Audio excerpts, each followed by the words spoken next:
was just a kid back in '69. Sat on the floor with my eyes on the screen so wide. Watch those men in white suits take that giant leap, and something deep inside me swore I'd never lose that dream. Now here we are, all these years gone by, but America's still reaching for that same blue sky. Orion's rolling, 4 brave souls inside, headed where no one's been, and since Apollo said goodbye, we're going back to the moon, back where we belong, carrying the fire, singing freedom song, from the red to the Texas, to the Florida shore.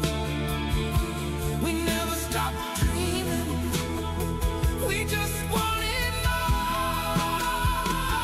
The nation's rising, hear the engines roar.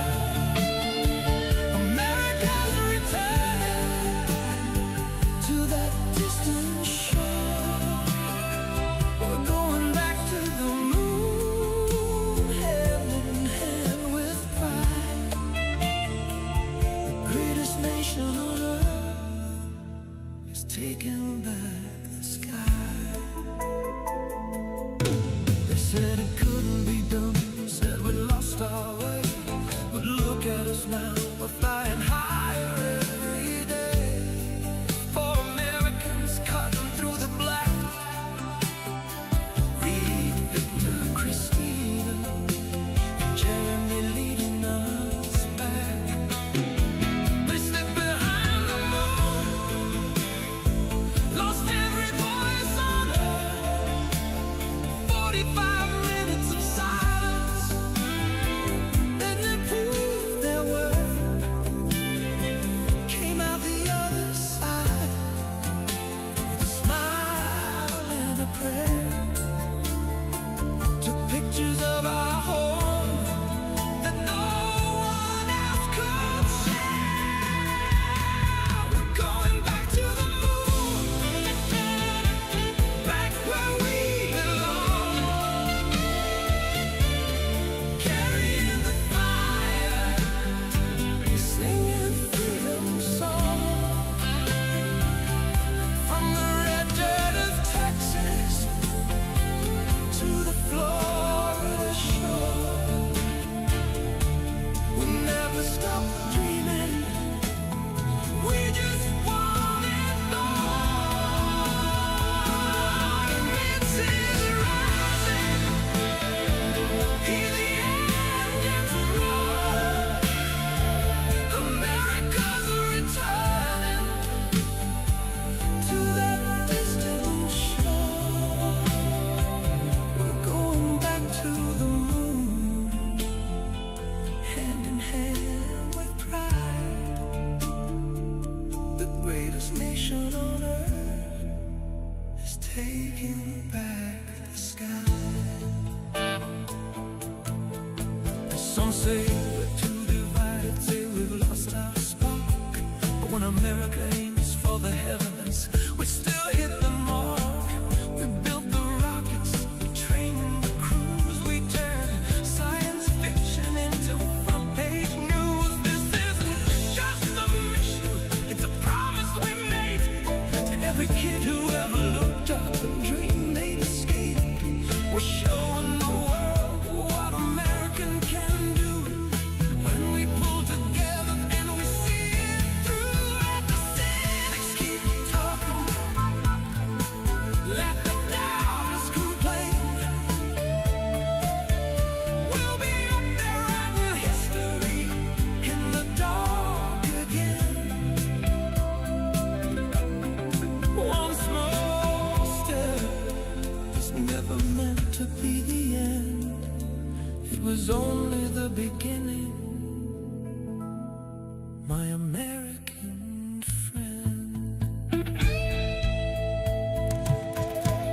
So here's to the dreamers, the engineers, the brave, to every American who still believes in what we gave. From the farms in Kansas to the factories in Detroit, we're all riding with them on this historic flight. When the splashdown in the Pacific, safe and sound, we'll stand a little taller on this sacred ground. We're going back to the moon, back where we belong, carrying the flag, singing freedom song from sea to shining sea. Let the whole world see America still reaches for infinity. Artemis is rising, hear the engines roar. We're coming home to glory like we did before. Going back to the moon, hand in hand with pride. The greatest nation on earth is taking back the sky. Yeah, we're going back. God bless the astronauts. God bless America. We're going back to the moon.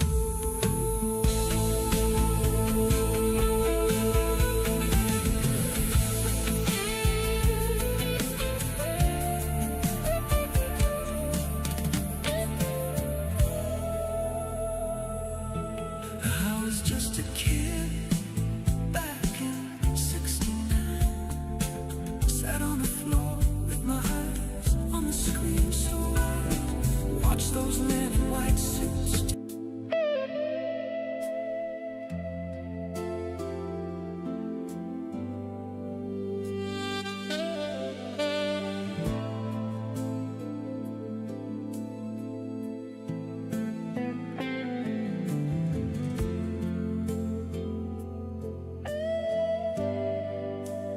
I was just a kid back in '69.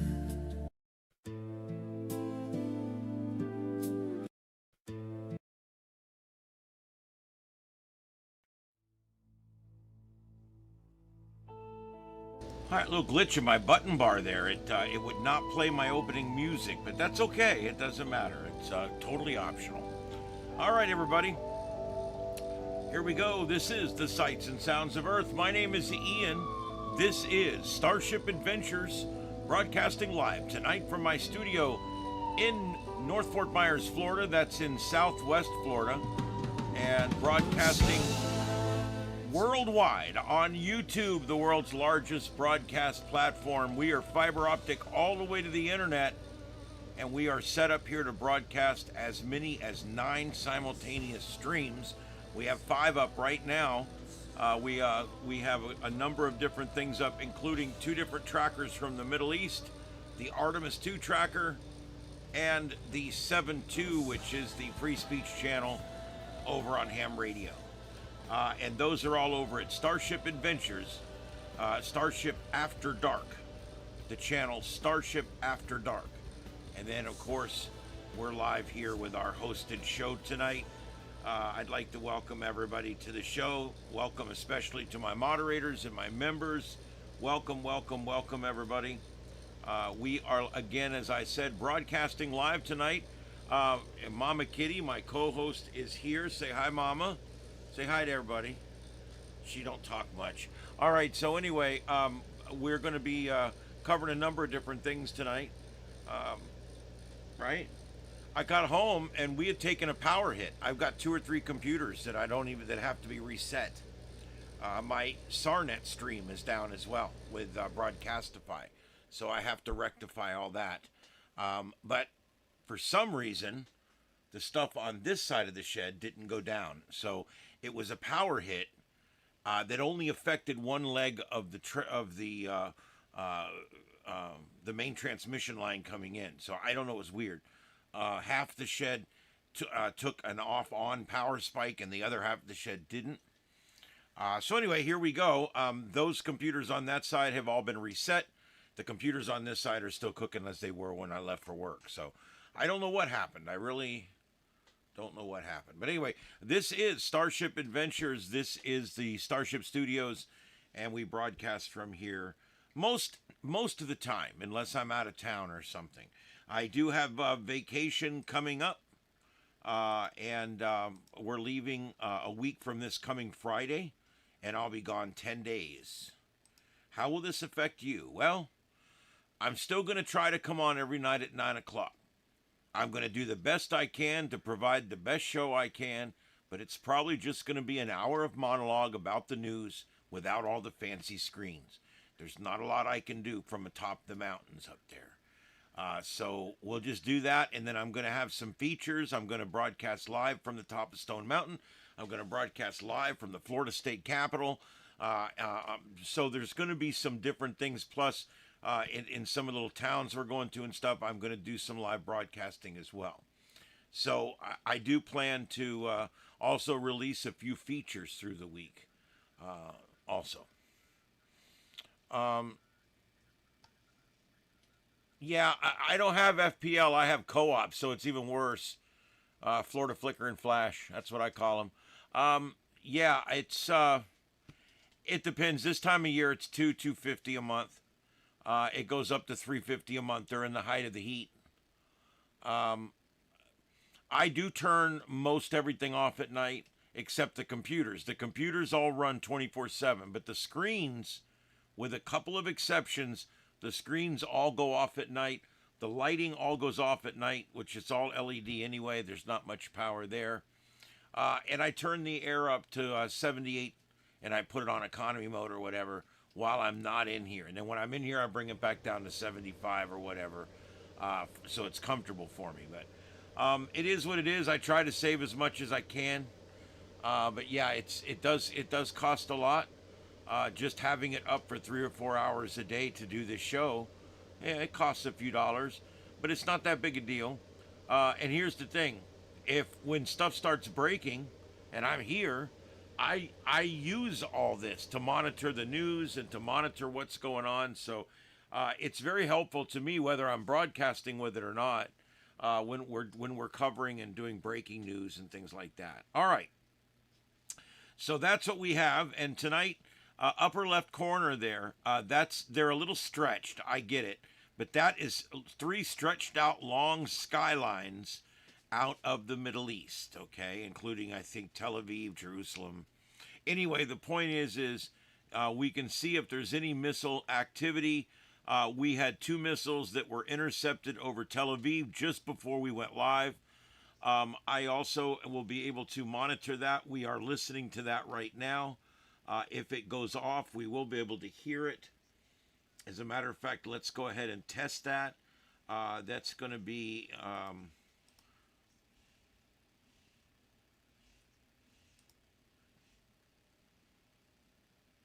what the hell is that noise?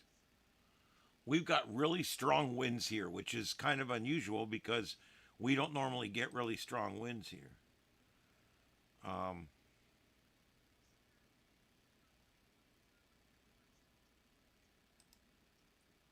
There we go. All right, so yeah, here we go. We've got the alerts out of Israel. I have those up and available. And we will hear, at least we should hear, the alert if it goes off. So hopefully, let me turn that off. There's the very end of my opening music there. Okay, why is that not? I know why. I want to make sure you guys hear all the alerts. You'll get the alerts from the radar as well. There's not a lot of severe weather tonight. There's really none. I'm not even hardly going to do anything with the weather tonight because there's really not much going on. I do want to mention there's a chance that we're going to have a severe weather day on Saturday.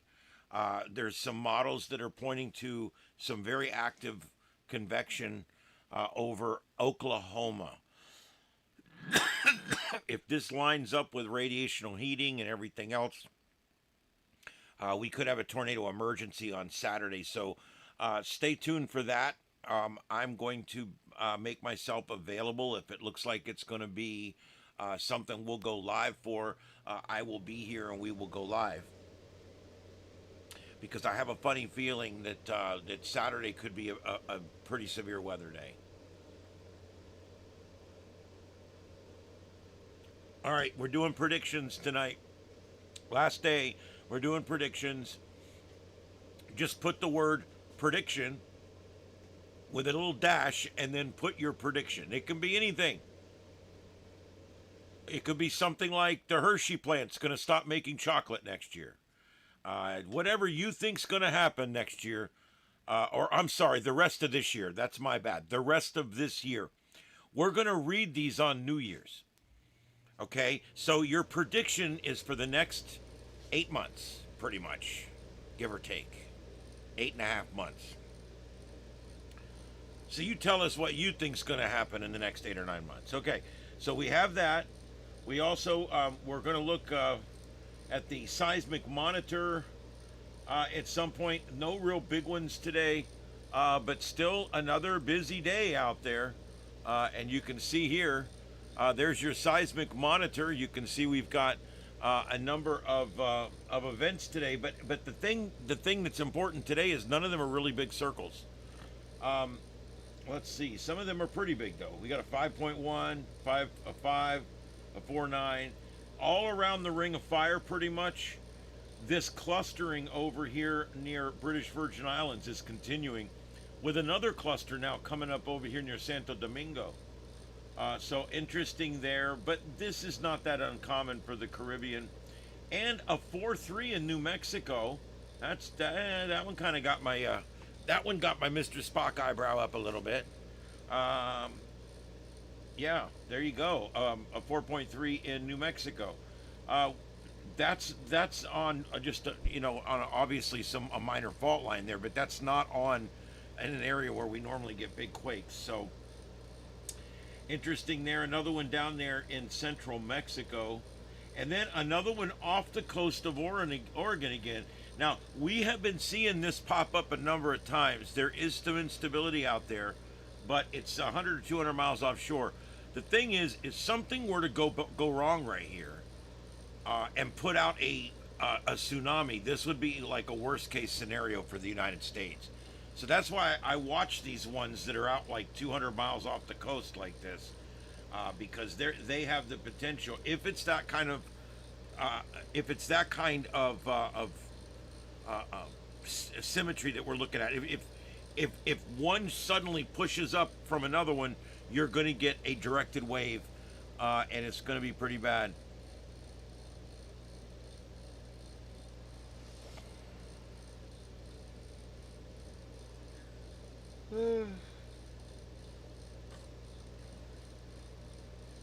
Schools do nothing about bullying. I just saw that. They're talking about that Texas school shooting suspect. He alleged that he was bullied. I will tell you, bullies suck. And I don't know what to do about it. What I personally believe is that something that they never would do when I was in school, they would not move your classroom. You were stuck in the classes you were in. It took an act of Congress, 3 parents, and the president to get you into another class. And you get bullies in there, and they follow you from class to class. I hated it. I was bullied to some degree, but not as much as many others, because I kept my nerd and geek stuff very low profile. But it's terrible. And do you know what the schools did back then for bullying? Nothing. Do you know what the schools do now for bullying? Nothing. They ignore it. They act like it's not happening. That's what they do about it. They act like, well, bullying, what's that? We don't even know what that is. We don't know what that is.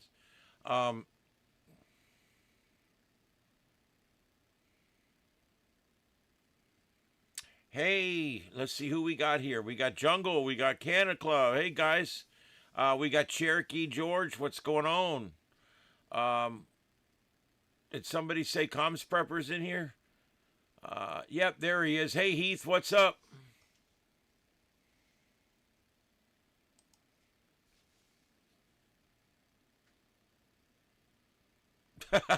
Heath, you're right. Yeah, that's my prediction too. My prediction is Donald Trump is not the Antichrist. Oh goodness, everybody's so busy. They were calling him Hitler. Now they're calling him the Antichrist. It's like, you guys are the only thing left to call him is Darth Vader. I mean, what else? What is left? Um,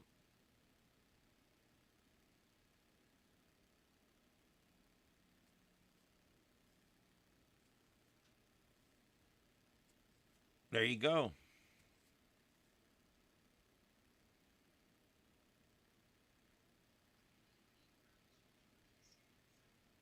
Hey Victor, what's up, buddy?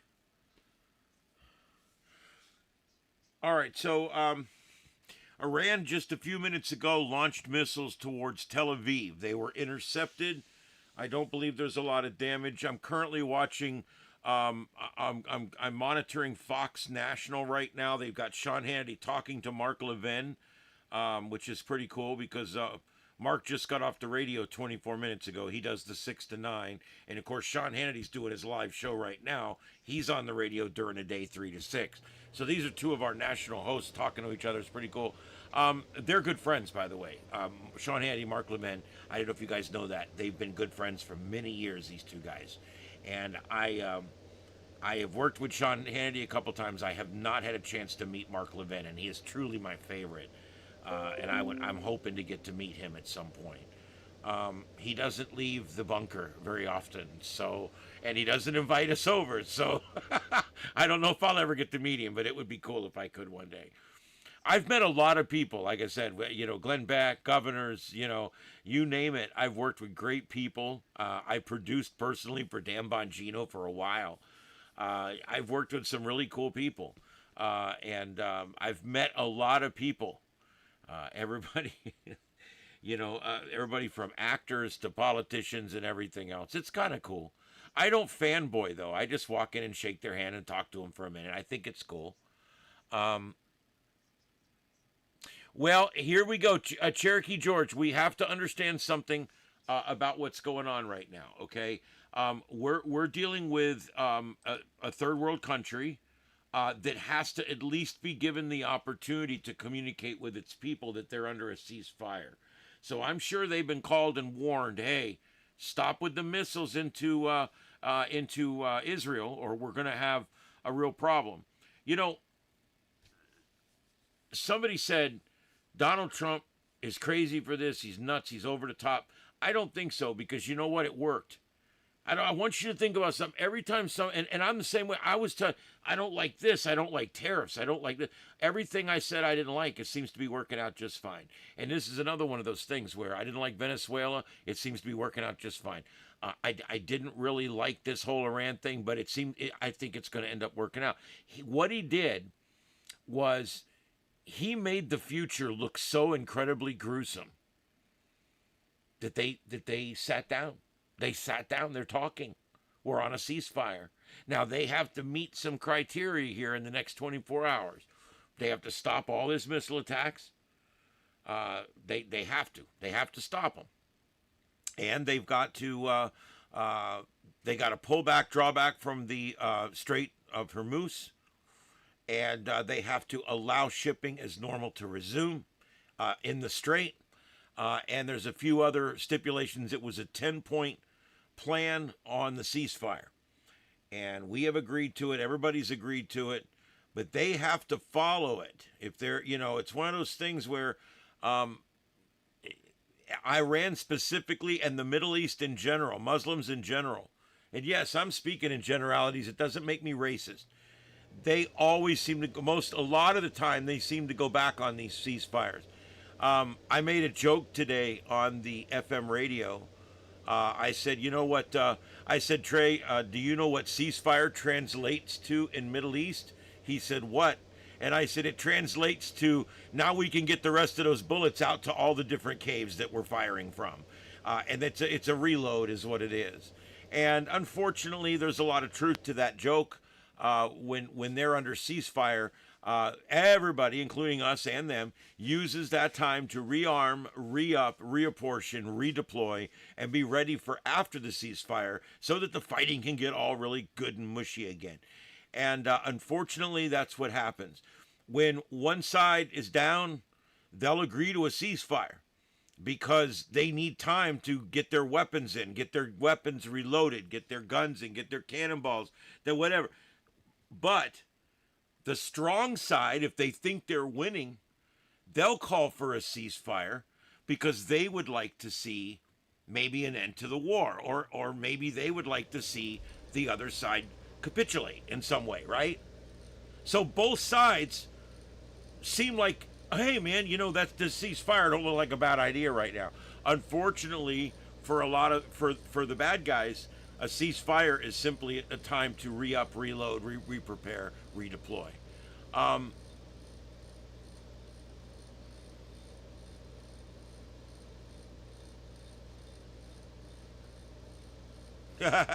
Well, get that dispatch. You do what you got to do. I appreciate it. I hope the show went well tonight. You guys remember every Tuesday and Thursday night. Isn't that what it is? Tuesday and Thursday night. The UFO podcast. As a matter of fact, I got the link, man. I got the link right here. Believe it or not. That's right. I'm so damn organized. I can't stand myself. Look at that. There's the link. Check it out. It's another great show here on YouTube, the world's largest broadcast platform. All right, so there you go. I've got the Israel alerts up. We'll hear them go off. There's also a small window up there above that's coming from Starship After Dark, and you can catch it there. Also, there's the seismic alert again. We also have Radar Omega. I'm sorry, no, we don't. We've got WeatherWise. WeatherWise, I'm using a new program now. I have ditched Radar Omega because they did a big update, and it sucked, and everybody left, including Ryan Hall, y'all. I think he has something to do with this one. If he's not the builder himself, I don't know. That y'all bot he's got over there, I'm enamored by it. I want one so bad. Oh my God. It's a weather bot, and it goes, hi, right now there's a severe thunderstorm warning here, and it zooms in and shows you it's moving up here. Here's a camera, look, it's showing rain. And that, it's all AI. I'm like, holy shit, that's cool.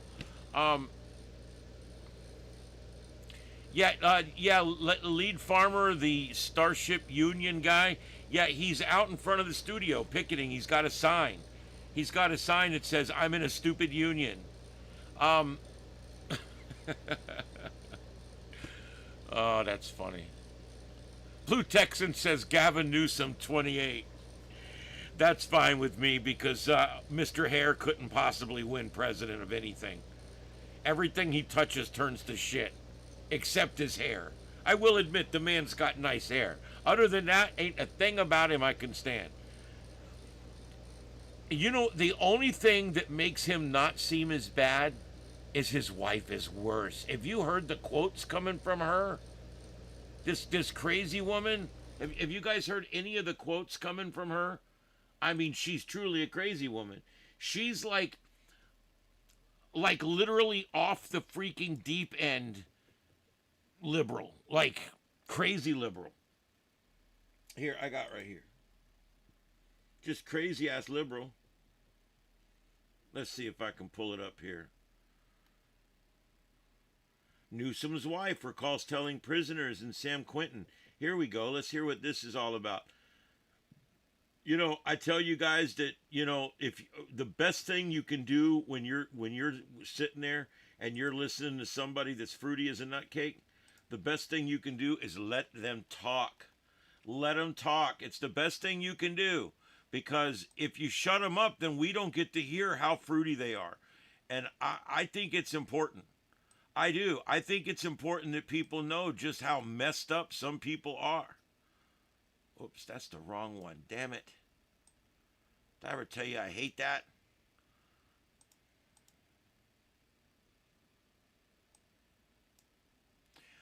there's certain things I like OBS Studio a lot. Don't get me wrong, but there's a couple things it does with window handling that are so counterintuitive that it makes me pissed. Anyway, listen to this crazy woman here. We interviewed the young men who were juvenile offenders in San Quentin. I told them about my own loss, where I lost my older sister a few days before my 7th birthday, and I blame myself for her death. And I share that because that they ultimately were accused of committing these violent crimes and sentenced for life. And I think it shocked them that this, blonde lady who was, interviewing them had a similar story, was perhaps in the wrong place at the wrong time, but wasn't punished the way they were, because clearly it was an accident, but theirs was probably an accident too. So anyway, I share that just because I guess, I quite enjoy spending time with people and being real and unmasking and showing them that it's safe to unmask themselves. Beautiful, beautiful. I had to be very raw when we interviewed. What this fruitcake is talking about, this is Gavin Newsom's wife, okay? XYL, whatever you want to call her. This is Gavin Newsom's wife, okay, ladies and germs? And let me tell you something about this one right here. She's nuts. Do you hear what she just said? I mean, I'm sorry, but that's just absolutely nuts. She said, I went to convicted murderers in San Quentin, and I had a discussion with them, and I felt for them.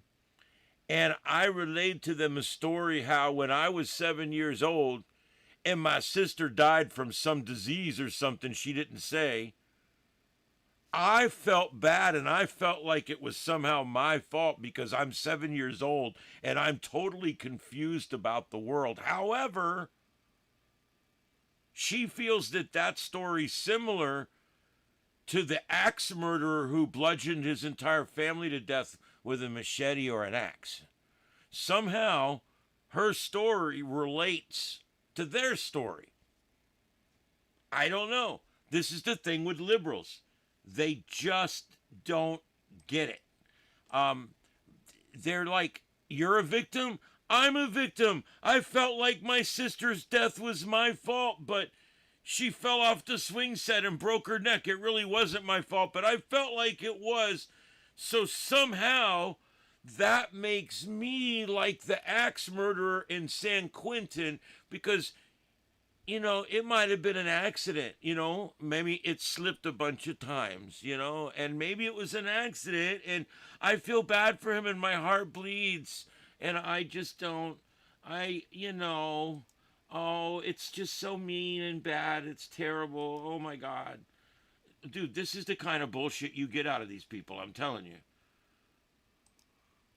I've gotten so intolerant for the left, I can hardly watch them. Okay, so you're thinking it can't get any worse, right? Well, there's a bunch of these. I'm just playing two because I don't want to bore you guys. But here's another one. Like every problem that we have in society right now will be fixed when women come together and partner with our male allies and other allies. But when more women are in the rooms, making decisions, changing the status quo, and transforming not just our culture, but our society and our economy. I'll give you one example. Look at Silicon Valley. Had more women been early on in those companies or at the tables of power making decisions, I don't think we would have so much or have allowed for so much sort of bigotry, racism, misogyny, and hate online. I don't think that we would have the anonymity of it. I think that there would have been ooh, that's unkind. That's not okay. You can't make money off of that, about dividing people, misinforming people, belittling people, bullying people. I mean, again, think about who's the victims online more often than not. It's women, LGBTQ+, marginalized communities, women of color. Oh, is that what did she just say LGBTIAQS2S plus? She said it so fast. It was like, I was like, wow, that's the quickest I think I've ever heard that. LGBTIQS2 LGBT LGBT.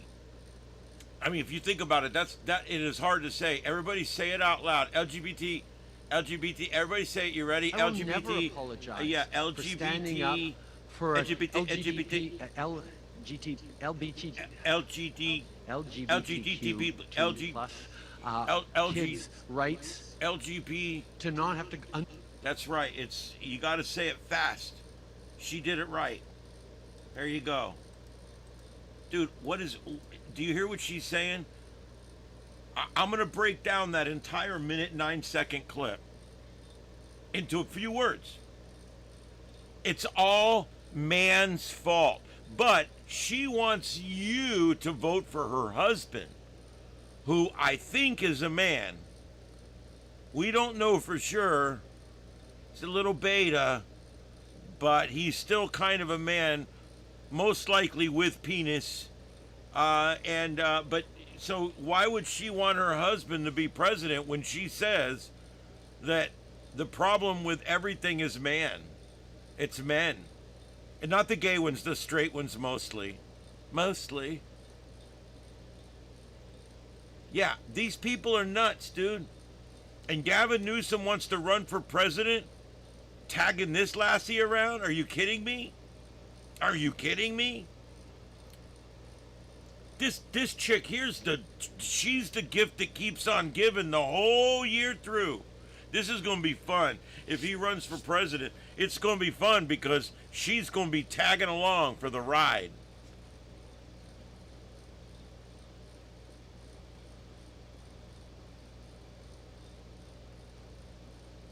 There you go.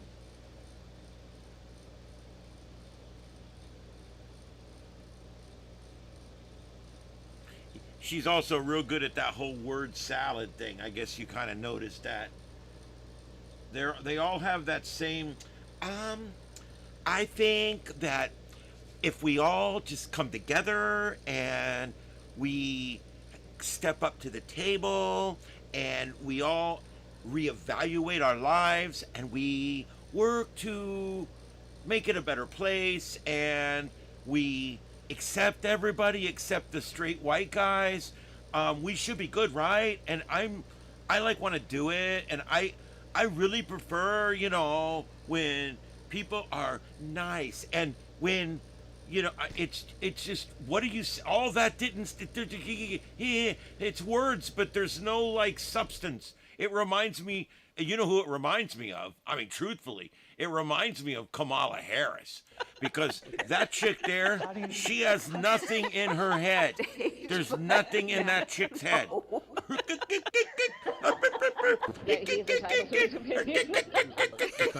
Oh, We all sat and watched the Ketanji Brown Jackson. she's nuts. All right. I think Kamala Harris is probably, I hate to say it, probably one of the least intelligent people to ever run for president. Yeah, she needs some Trumpadol. That would be Magamidol, actually. The product you're looking for there is Magamidol, and it's good product.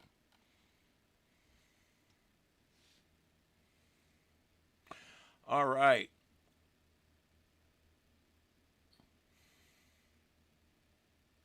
She sounds like a Valley girl because she always ends everything up like this at the end.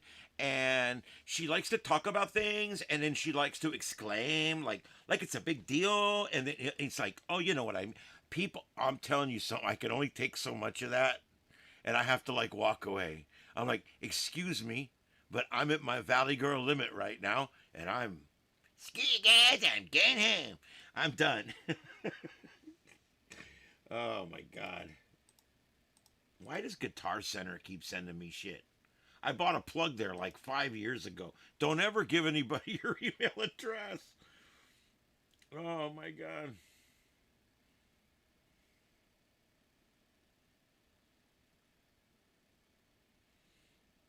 Oh man. I signed back up for Opus Clip and it's just such garbage. I've already turned it off.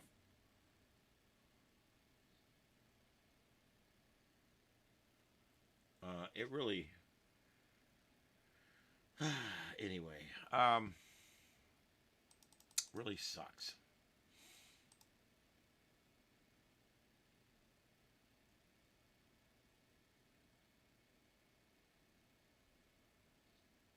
Okay, I'm just doing a quick check to see if there is any new news. Because I wanted to talk about this big storm that we might get this weekend. We're not even sure, but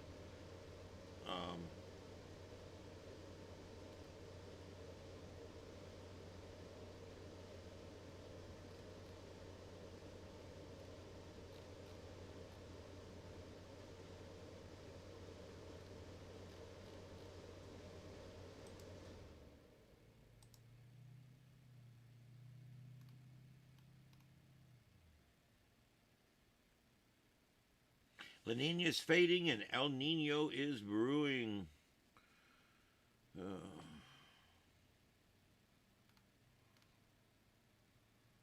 Okay, so I don't see it here yet.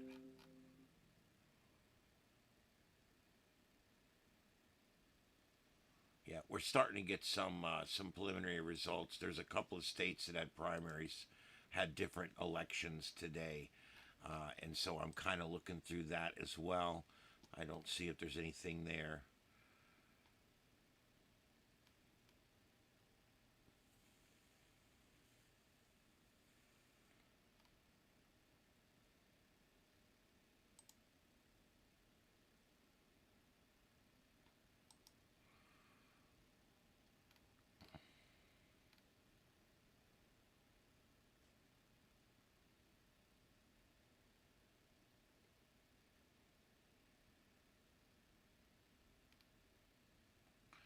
Yeah, I'm not sure how this is going to end. Iran released a 10-point plan to secure an end to the conflict with the United States, including a demand for the lifting of all sanctions and for Washington to allow its uranium enrichment program. Now, we know that's not going to happen.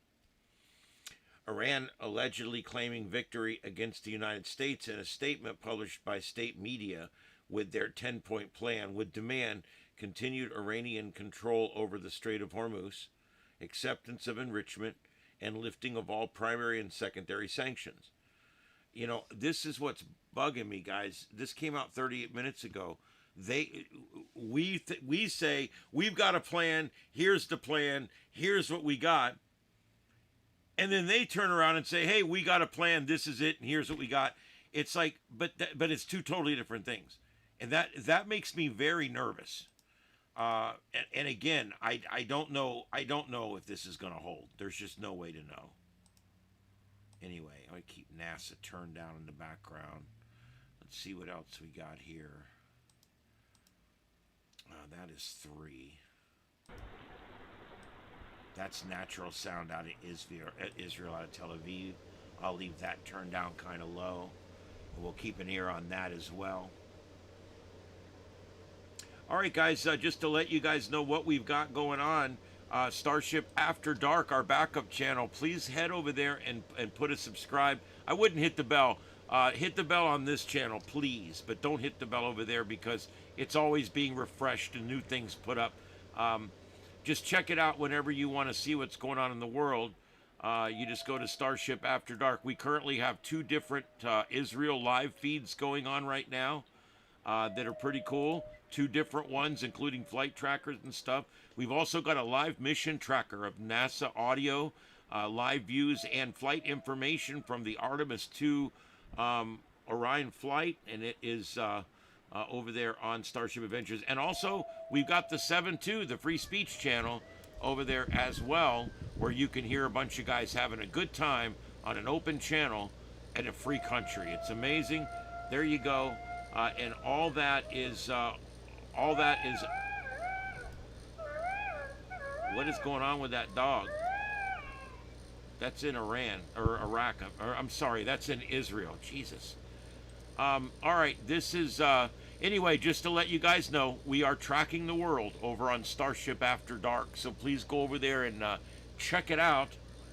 I think you might find it to be something you want to subscribe to, so they'll pop different ones will pop up in your feed, and you can see when we're live. But I wouldn't hit the bell on that channel. Some days I have to reset 4 or 5 or 6 feeds because the power goes out, and it'll just bang, bang, bang. I don't want to do that. I only want you to get a notification when I'm going live with a hosted show, because that's when we really want you to come over.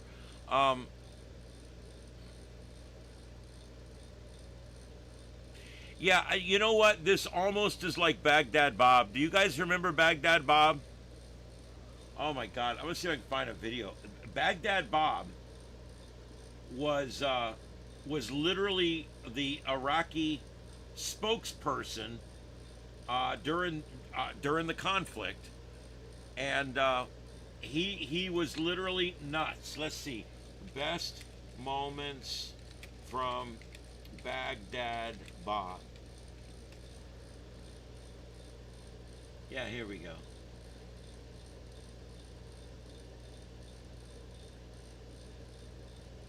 See if I can find one that's right here.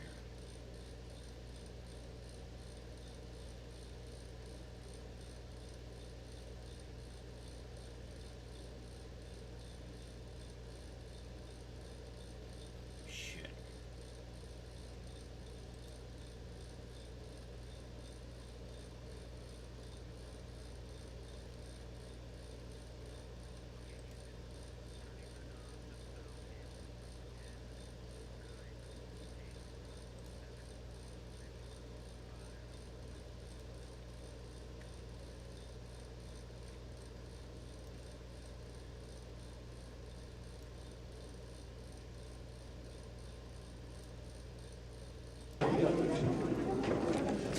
Assalamu alaikum. And a few farmers, few peasants, brave peasants, had shot down 2 Apache helicopters. We shown one of them on the Iraqi television only half an hour back, and maybe if we will find it convenient, maybe we will show the pilots. Maybe, or maybe not.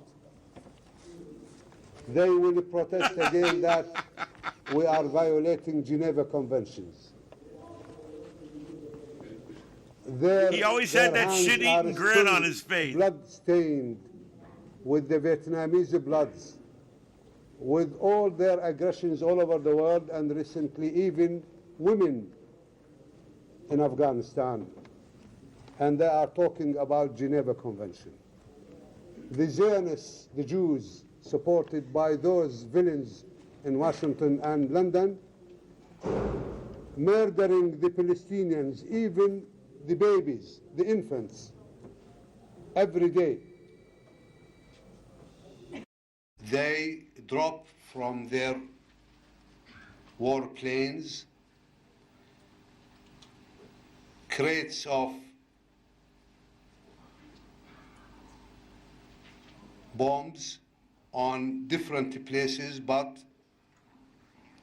and in particular cluster bombs, but mainly on Al-Warqa, which is a very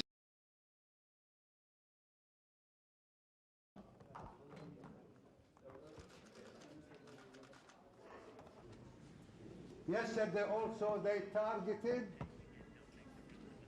the residence of the family of President Saddam Hussein. They targeted, and they, for God had protected them, they targeted the houses of his family. It's hilarious. I'm not going to sit here and bore you with it anymore. But anyway, for those of you who remember the Iraq War, you must remember Baghdad Bob. The neat thing about him was that some of his famous speeches, and I was trying to find one there and I didn't, but one of his favorite ones, he came out right near the end, he came out and he goes, "We've got them on the run. They are heading back to Kuwait. We got them on the run." And I'm like, you got us on the run? You got our 100 Bradleys on a run? I mean, what are you talking about? It was hilarious. We were literally like pulling into the outskirts of Baghdad, and he's up there on a microphone saying, "We've got them on the run." It was hilarious. Um,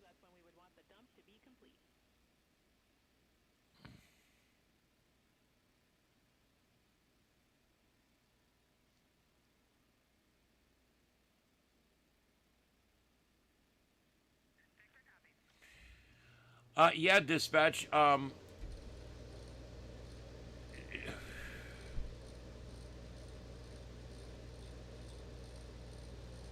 Here, I'll go ahead and post this.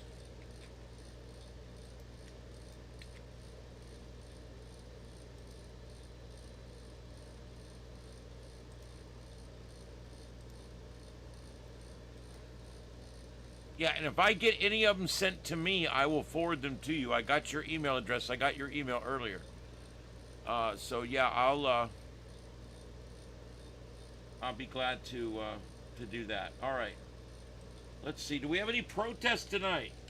I think the protests are like done. I think that after this last No Kings rally really wasn't that much bigger than the first one, and it was much bigger than the second one. The second one was a complete failure.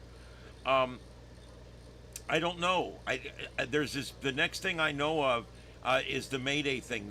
All the communists, they're all going to walk out of work on May Day, May 1st, and we got to see what happens there. That's about 3 weeks away, a little over 3 weeks away, and they're all supposed to walk out of work. Teachers out of the classroom. Everybody's going to walk off of work. They're all going to not show up. It's going to be a big thing. Let's see what actually happens with it. If you remember, every time the left or the socialists, whichever you want to call them, every time they try to hurt a business, it ends up helping the business.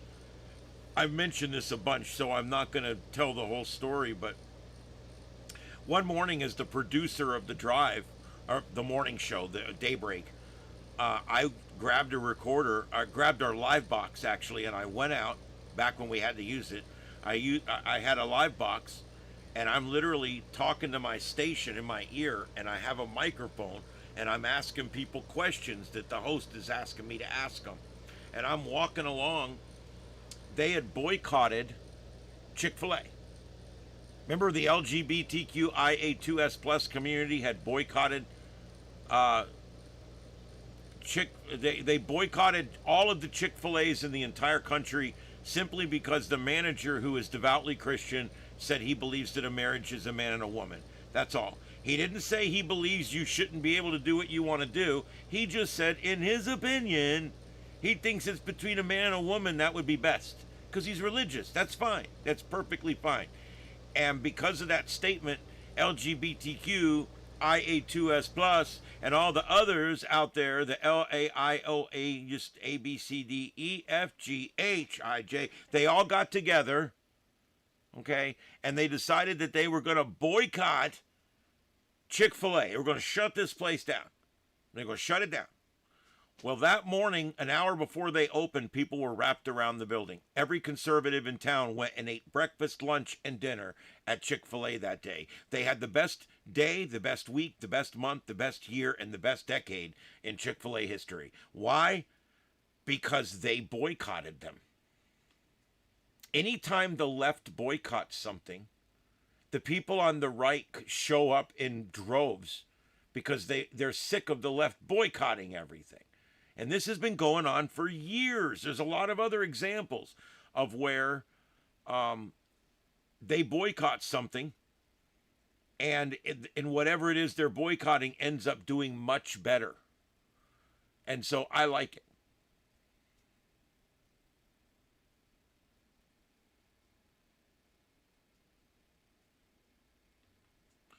Oh, do you want me to put up a community post? I can do that, but it will be after the show. I don't know. That takes a few minutes. But I would be glad to make up an AI-generated image. Oh, I mean, what the hell? We'll just do it, right? I mean, right? What the hell? All right. Well, you guys like when we do stuff. Let's just do it. All right. Let's just not play around. Let's just do it.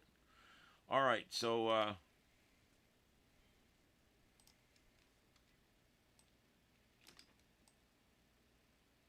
Isn't that what you like about this channel? Let's just do it, right? All right, so here we go.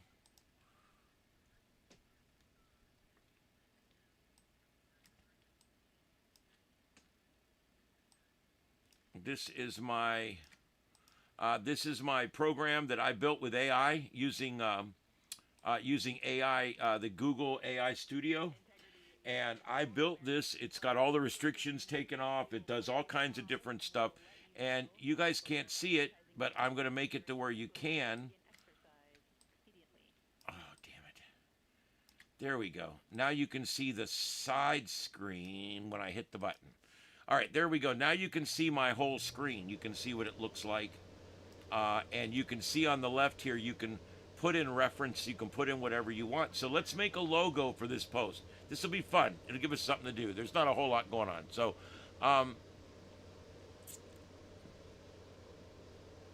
yeah, okay, so there we go. So let's go ahead and let's not do that. Let's go ahead and what we're going to do is the first thing I'm going to do is I'm going to pull a logo, and we will put in the Starship logo, okay? And then we're going to make this a square because it's going to be a community post. And then I'm going to type, make me a realistic image of a faded collage of current events, including Middle East conflict. What's NASA saying? Deep space, which for us is a number of space hazards that we don't get exposure to anywhere in the world or even in low Earth orbit on the International Space Station. So what we're doing is collecting data to understand behavioral health, how crew interacts with Orion systems, how the team works together, and then how sleep affects their performance. So you mentioned a little bit about the data you'll be collecting, but you go into a little bit more about the devices and how you'll be collecting that data. We collect some pre-mission data, which is a really important understanding of the crew's baseline before they're exposed to deep space. We collect in-mission data. I actually wore one today. It's an actigraphy device, and the crew is wearing it even on their day off today. So we can track their activity as well as their sleep patterns and getting an understanding of the way they're interacting and using the cabin and some other things. We also collect a lot of data post-mission. Something I'm really excited about is our R+0 or return +0 data collection on their cognitive performance as well as their operational performance. Humans are very adaptable, but that transition, because we are so adaptable, is something that we pay attention to for preparation for things like landing on the moon someday. So that's an important data collection for us. And then other data collection after post-mission also includes a really important debrief. So we get an understanding of where there might be performance sticking points, or where the crew might need more supports with behavioral health or how to team together. And so it's critical that we can get an understanding of the data, but then explore this data with the crew, and they really provide important insights. This crew is the only one that's gone into deep space since we've had more modern methods of looking at these things, and so getting their interpretation of what happened is really important context for us to understand.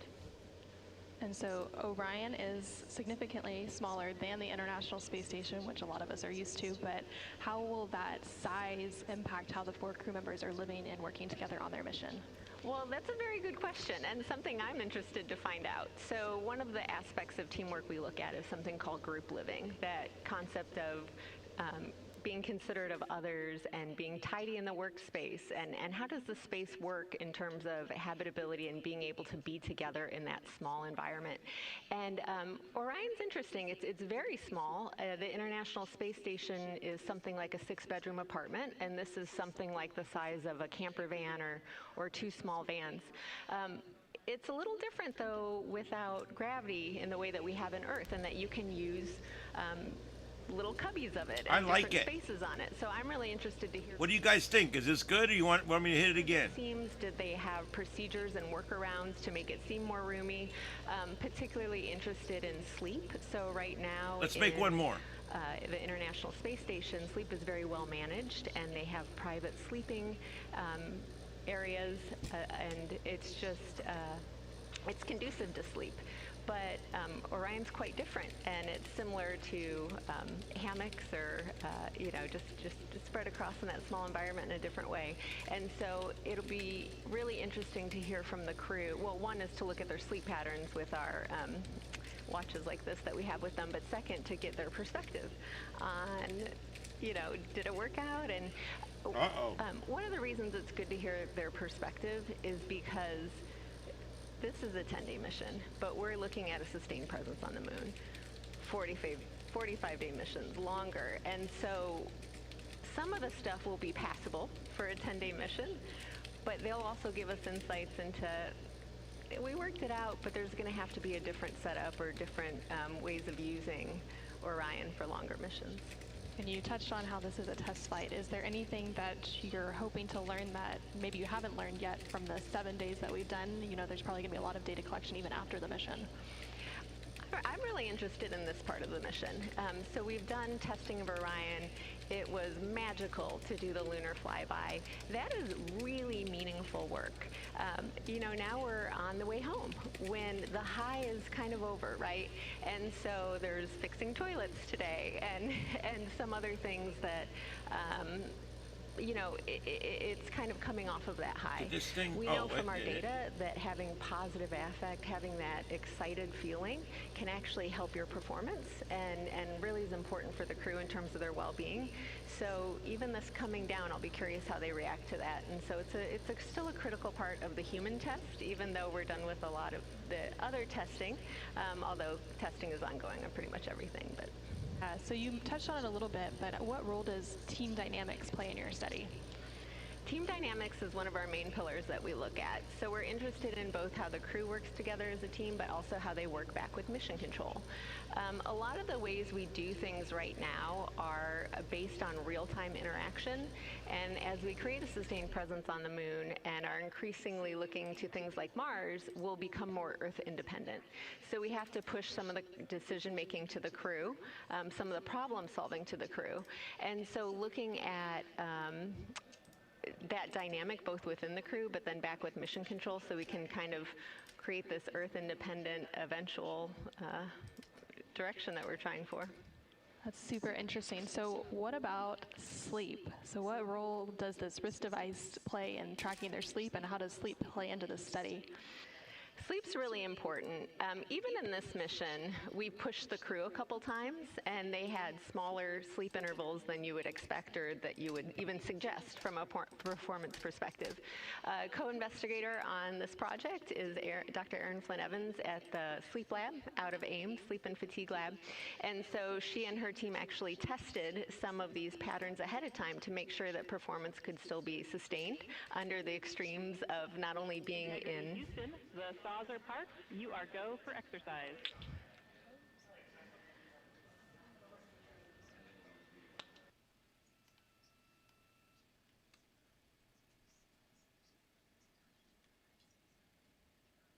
Copy. Thanks. Starting now.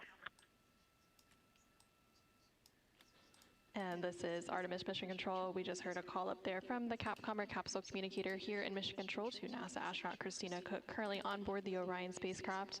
They mentioned that the solar array wings, or those saws, there's 4 of those attached to the Orion spacecraft that manage power generation. Those have been placed in a park position, so the crew is now able to resume their exercise, that exercise using the flywheel device on board the Orion spacecraft. All right, Suzanne, so you were talking a little bit about sleep and the role that plays. Yeah, so as we are doing things like testing systems, sometimes you don't get all the sleep that you wanted. So we had early in the mission, for example, the crew was allowed a 4-hour sleep opportunity. Dr. Erin Flynn Evans and her team, that's collaborators on this research of ours, tested that ahead of time to make sure that it would be doable for the crew, because you're talking about a performance circumstance that's extreme. Okay, so now you're doing performance in a different type of gravity. You're in a small space. You're coordinating not only with your crew, but back with mission control.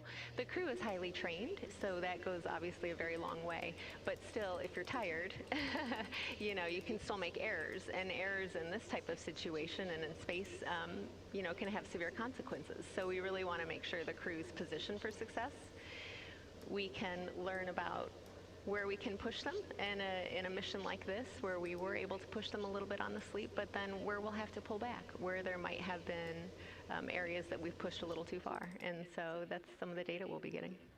And I'm curious, so the crew right now is actually in mostly an off-duty day. So does that also kind of factor in to some of your study, like when they have busy days and then they have some time off? How does that play a role into some of that health and performance? Yeah, so on the International Space Station, some of what the Behavioral Health and Performance Operations Group is fatigue management. And so importantly, having that work-rest cycle and interval is critically important. All of us at home, you know, when we work, we need that day off. You know, so do astronauts. And they really need to get a lot of work done while they're up there, but they also need that time to unwind. We have research that would suggest that when you take time off, it's important that you disengage. And so crew being able to have that opportunity to have that, you know, restorative time and whatever they need to do to disengage. Like my understanding is today crew wanted a little bit more exercise time. That might not be the same for every crew, but this crew in particular, it seems like something that they're interested in and helps them kind of get that restorative time for themselves. Super interesting. So there's lots of insights that are going to come from your study. It's super and how will some of those interesting. insights help future missions to the moon and maybe even onto Mars one day? That's pretty amazing, really. Super amazing. This is critical data for us. So we have learned a lot from low Earth orbit. We know about cognitive performance change. We know that social support is an important buffer for stress. We know that teamwork is critical for performance outcomes. Now we're asking them to do it in a completely different environment. So we're going to use those baseline from our data in low Earth orbit and really build on it using what's called a Bayesian methodology, but where you update each time with new data.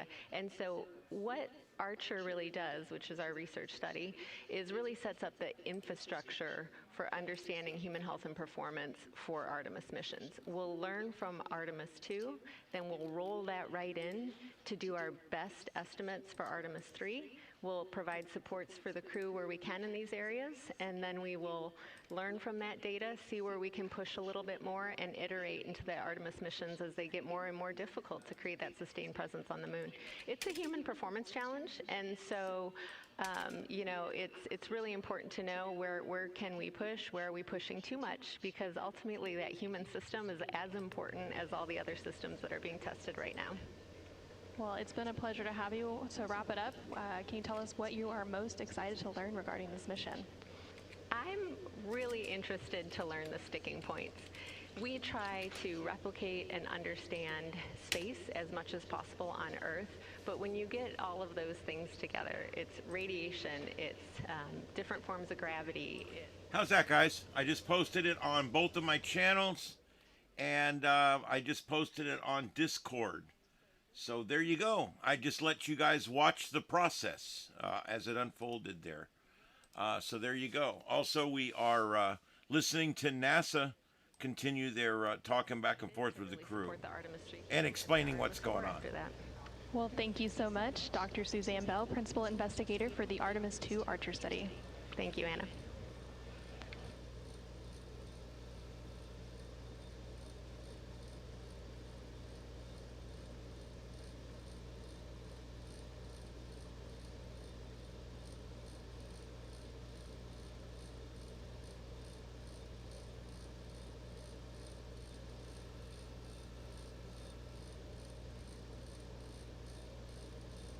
Yeah, there was an attack into Israel that came about 8:40 tonight, I believe.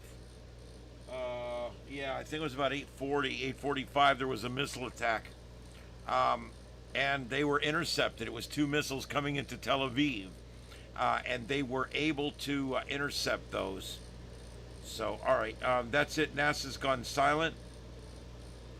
All right, so what you guys just watched me do there in the big window was that shows you about how long it takes me to put up a post. I go over to my editor, my AI image generator, and it makes the image for me. And you can see I just typed in what I wanted and it made it. And then I go over to Grok and I have it make the post for me. I put in about four sentences, or I can speak it in if I'm not live. I tell it, make me a blog post for YouTube talking about a show, whatever, and then it makes it, and then I just paste that in, make sure it reads correct, and then I hit go, and there you go. So if you think of a prediction in the next few days or next week or so, just go to one of these 3 posts and leave it, and we'll make sure we get it we get it in with the rest of them.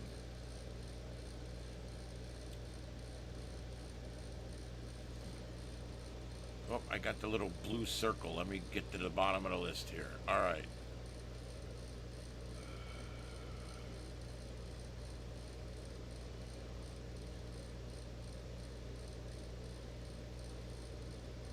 Yeah. See, Trump knew that if he pressed hard enough, they would cave, and that's what he did. I mean, it doesn't get more serious than I'm going to bomb you back to caveman days. You think you're a third world country now? How about 6th century? They stepped up. Hopefully we can work something out. If not, 6th century works.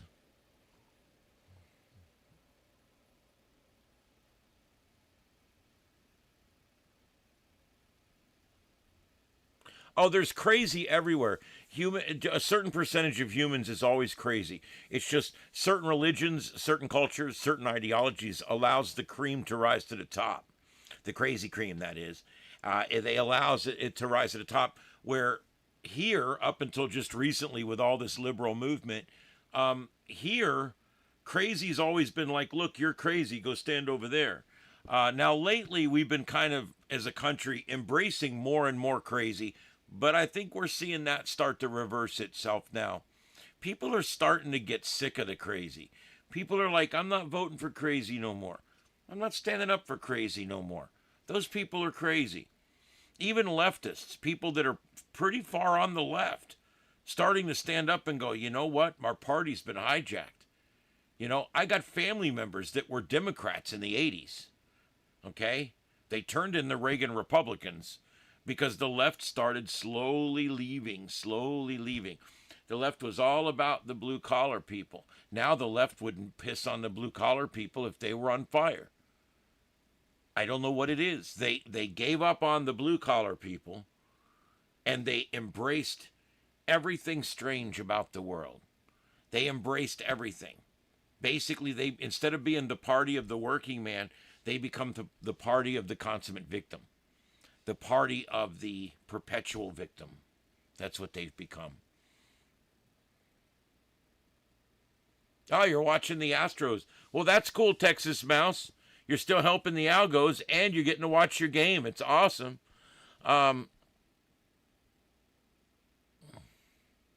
Yes, I made it, Victor. I made the Artemis song today. I played it coming in. You missed it. Well, I'm going to play it again. I'll go out with it in 45 minutes. How about that, bro? It'll be good. It's a good song. It's sweet. I got 2 different versions of it. I like how it came out. Yeah.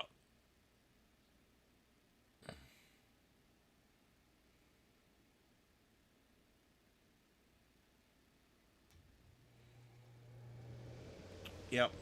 All right, there is a couple of news stories I did want to talk about today. Down here, there's a national news story right now that has to do with my neighborhood, pretty much. Right up the top of the street, about halfway between my house and my mom's house. Literally in our like between my neighborhood and her neighborhood. There's a gas station there, a bunch of them right there on 41. There's all kinds of shops and gas stations. And this woman that worked at the gas station her vehicle was being damaged by some man wielding a hammer. And so she went outside and said, hey, stop hitting my car. And he ran up to her and killed her. I'm not going to sugarcoat it. That's what happened. And it happened literally about 6 miles from here. It's now national news because why? He was an illegal alien that the Biden administration had put in an override for and allowed him to stay when they tried to deport him under Biden, and he allowed him to stay. So let's go ahead and read this news story because, like I said, this happened 7 miles from my house, 6 miles from my house, and about 2 miles from my mother's house. Daylight hammer attack. Suspect, illegal alien, released under Biden. DHS says Robert Joachim was released into the country in 2022 and given temporary protected status by the Barack Obama administration.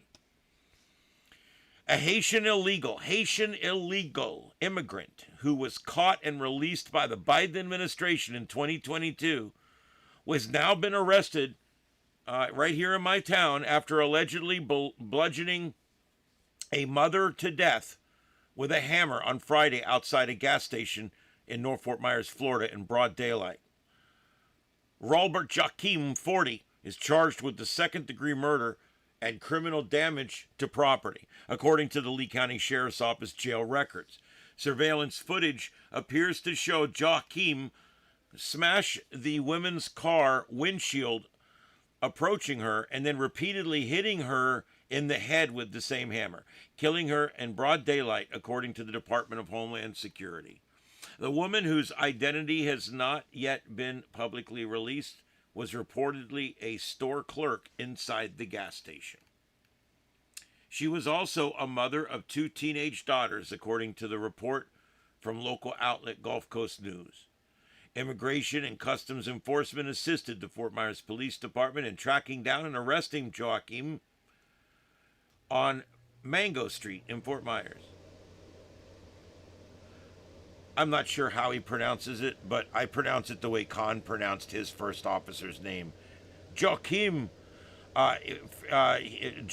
first entered the U.S. in August 22 and was released into the county, into this country under the Biden administration's DHS policies of the time.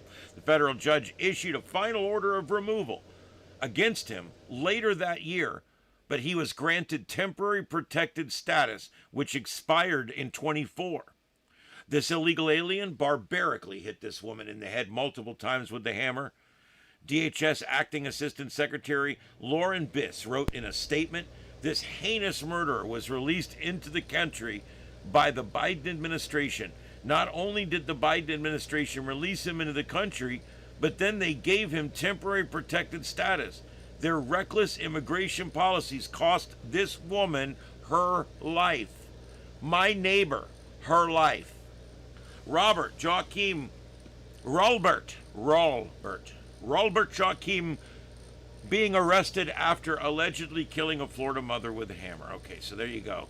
ICE has lodged a detainer against him, and he will be deported regardless of the outcome of the case. So, why bother with the case? So we want to deport him? Is that what we want to do?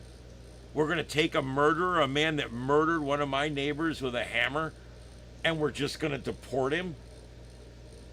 That island ain't that far away. He's going to make another canoe, and he's going to come back. Hello?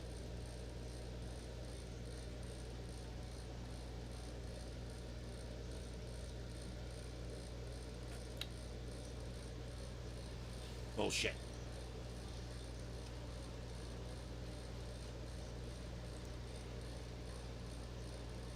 That's why when people start with this bullshit about they're just here to work, they're just here. No. A lot of them are here to take advantage of us, okay? Like 50,000 Somalis that are here all sucking on the tit of the United States of America. And we know this now. It's a fact. I'm not racist. It's a fact. I'm sick of being called racist for saying a fact out of my mouth. If it's a fact, I can make facts like, you know what? Do you know that if you're in Chicago tonight, you are 8 times more likely to be shot by a black person than a white person? That's not racist. It's a fact. I should be allowed to say facts. But you're not allowed to. Not allowed to. That's racist. That's racist. If you want to stop shootings, okay, most of the trigger pullers are black.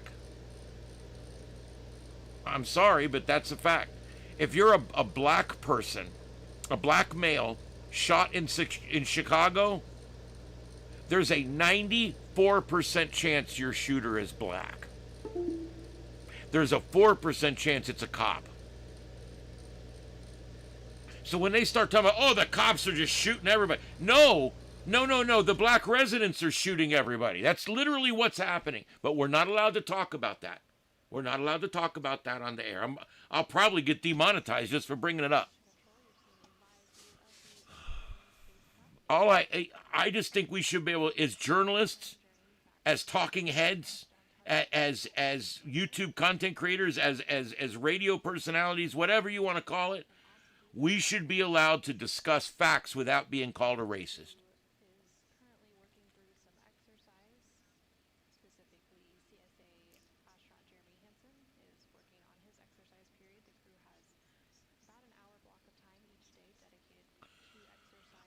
Yes, Israel was hit. 2 missiles came in. They were both intercepted, to my knowledge. That happened about an hour and 40 minutes ago. We are monitoring, have been monitoring, and I don't see anything going on in Israel right now. By the way, we should have first light in Israel here in just a few minutes. I can already see the sky starting to get a little light out there. In some of the little screens we got. So it is first light over there. But there was a missile attack. It wasn't but a few hours. This was only an hour and 45 minutes after the ceasefire. It's a third world country. They've got the piss bombed out of them for the last month. The telephones may be down. I mean, you got to remember, these guys don't have fancy radios. They don't have trunked radio systems and satellite radio systems and all. They don't. So some guy literally has to run down there and tell them to quit shooting them missiles off. Yeah, it's not racist to want to survive either, and it's not racist to call the truth, and that's just that simple. It's just that simple. Whether you're talking about shootings in Chicago or you're talking about Iranians, you know, I saw something today that I thought was absolutely disgusting, and I'm going to see if I can find it real quick because I want you to see what I saw. If I can find it here, let me see.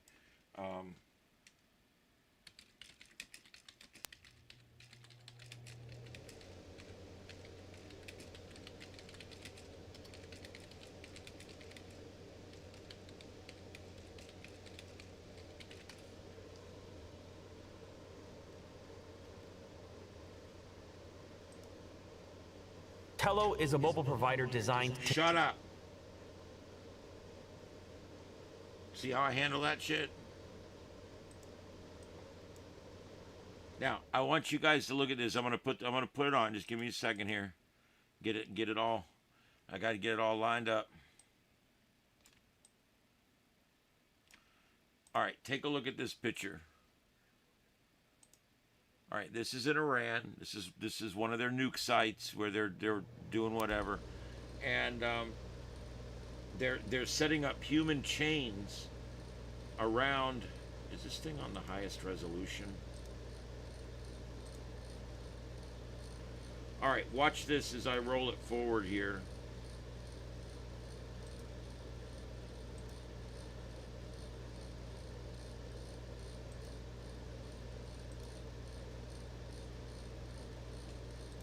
All right, watch this now. I'm going forward slow. I want you to notice the crowd. This is a line of people that are blocking the nuclear plant so that if we bomb it, we will be killing civilians. Okay, that's why they're there. There's children there. Some of the other ones I saw showed a lot more children. There's something very important about this crowd that you need to know right now. It's 90% women. The men dressed their women up in their black hijabs and tell them to go out there and stand in front of that nuclear plant. They're not there, just their women, just the children. A man sent his wife and 2 kids out to stand in front of this nuclear plant. It's ridiculous. This one shot I saw, it was literally 500 women, and each one of them had at least one small child. These pictures here are showing a lot of men as well. But look what they're doing. They're literally putting themselves there so that if we bomb, they will die, and then they can be reported, hey, look, they killed civilians. Donald Trump is the Antichrist. He's Hitler, whatever. You see the guys going by in all dark with the guns? Yeah, that's the people that told these people to show up or they were going to die. Do you think these people want to be here?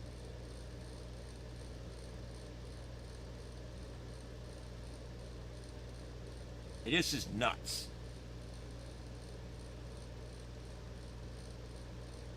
Yes. Yeah, they're considered property. They don't have the same... Wow, this is mostly guys in this one.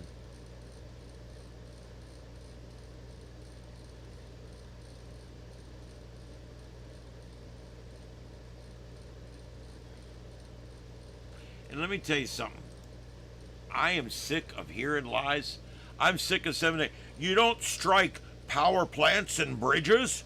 That's not how you fight war. Really? Really? Because we bombed every damn bridge in Vietnam that there was. We bombed all their power plants. They bombed all their power plants. That was one of the first things we did. So what do we do first? Bomb the power plants. Take out the bridge. Hello? It's war. What? I mean, for Christ's sake, I don't want to take out their infrastructure, by the way. I don't want to create 1 million people that need dire help, because that's what would happen. I don't necessarily want to do that. I actually think that Trump did the right thing here now. I was starting to wonder today when he started making those very, very rough statements. I was like, wow, listen to this. But, hey, the more you think, the more you see, the more you know. I'm trying to find that video I saw earlier.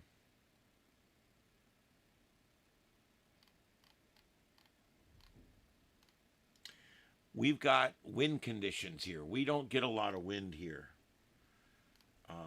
But we literally have wind conditions tonight.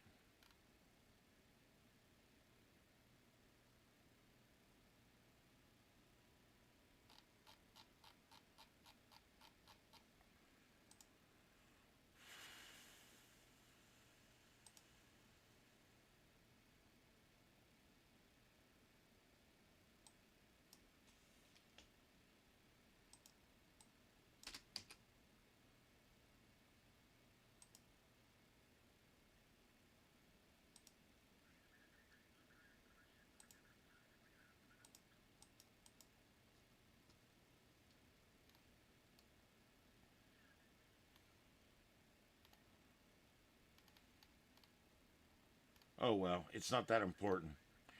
The point is they're putting their families out there. If you're a man and you want to go stand out in front of the power plant, go do it. But to send your wife and your kids out there, what is wrong?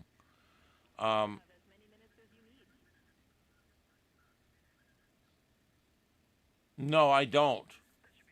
I don't purpose, and I'll tell you why. It's third world country. We don't know if communications arrived, when they arrived. There's been no attacks since that missile attack. It was 2 missiles. They were intercepted to the best of our knowledge. And I don't see anything else coming. There's been no alerts coming up on 2 hours now. So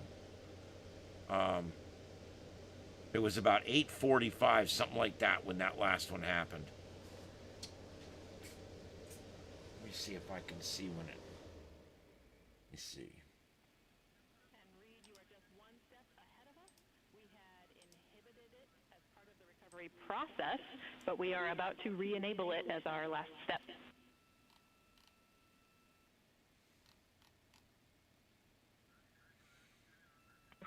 Okay, thank you. No problem. And while I got you, just wanted to give you a heads up. We've got slot 4 active on board for RTC last.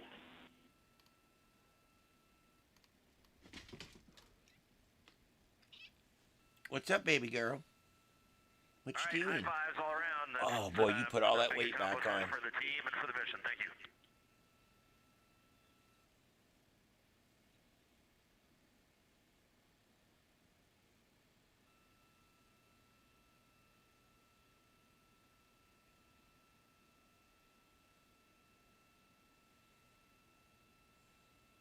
Oh, that's cool.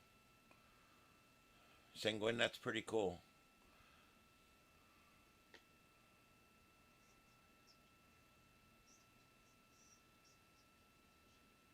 Yeah, there's generally always a few skirmishes or a missile launch that happens after a ceasefire. It's not that uncommon, especially when you're dealing with a country that's literally third world, a country that does not have this is Artemis Mission Control a really in good Houston, infrastructure for Texas. You communication. just heard some communication there between the crew on board the Orion spacecraft, of which you can see a live view of the exterior of that spacecraft as it makes its way back to Earth. That communication between the crew and the Capcom or capsule communicator here in Mission Control, which you can see a look at that Capcom console in the bottom right-hand corner of your screen. The Capcom currently on console is Test Caswell for Orbit 2. The communication was related to the prop or propulsion system prior to the earlier return trajectory correction 1 burn, which was completed at 7:03 p.m. Central Time, 8:03 p.m. Eastern Time. There were some cautions that were received on screen ahead of that burn related to the prop system, and there were recovery steps put in work related to those cautions, warnings or cautions, and those recovery steps are almost complete. And all of this being managed by the propulsion officer here in Mission Control Houston. That goes by prop, and they are responsible for monitoring the spacecraft's propellants to complete burns required for mission objectives and trajectory purposes.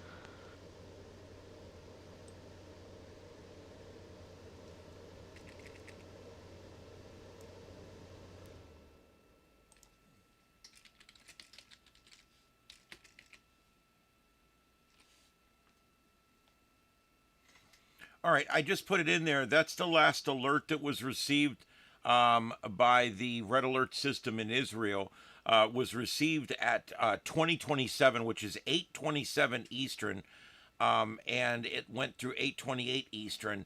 The all clear was given at 8:38 Eastern, 10 minutes later. So that was the last alert that actually happened now over 2 hours ago. Okay, so right now it's holding. Remember that the ceasefire went in just about. The news broke on Fox at 7:40, I think it was 7:42, and this happened at 8:27. We're talking less than an hour. A third world country has to get out to all of its people, stop firing. So I would, if it were me, I would not hold that against those folks. I would keep things going in the right direction here and stay positive. I think it was a mistake. It was, people don't know. You also have rogue elements. Remember, this isn't some finely tuned military. It's a bunch of terrorists that get together on the weekend and rape shit. These are just idiots, a lot of them. They don't, a lot of times they don't even know how to use the equipment they've been assigned to go use.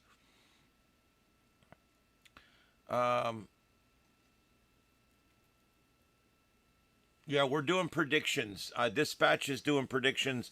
We're going to be doing them right here on the show.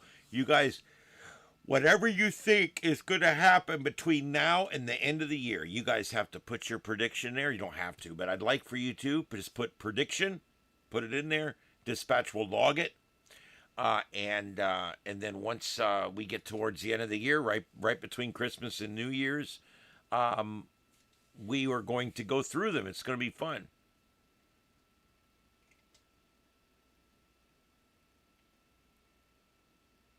I mention Christmas this time of year, and I get a little nostalgic for Christmas.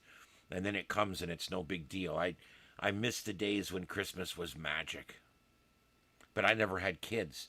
That's how you keep the magic going. You pop out some puppies. if you have a couple of kids, all of a sudden Christmas goes on for the rest of your life, because then they're going to have kids and they're going to have kids. And next thing you know, you're a great grandparent putting gifts under the Christmas tree, and Christmas lasts forever. Well, I'm not married, never had kids. So I, other than, doing stuff with my mom and stuff, I don't really do a lot for Christmas anymore. And it's become a little bit of culture shock, because I loved Christmas. And then even at the fire department, we put on a big Christmas. I always coordinated the Christmas party and the awards banquet and all that kind of stuff. Okay, and we understand yeah, that and since all that's over now, that you made in OneNote regarding impact flashes, and the easiest way we think to get that to us is if you would take a screenshot of those additional annotations and place that in imagery for downlink, which will save us having to re-downlink the OneNote file.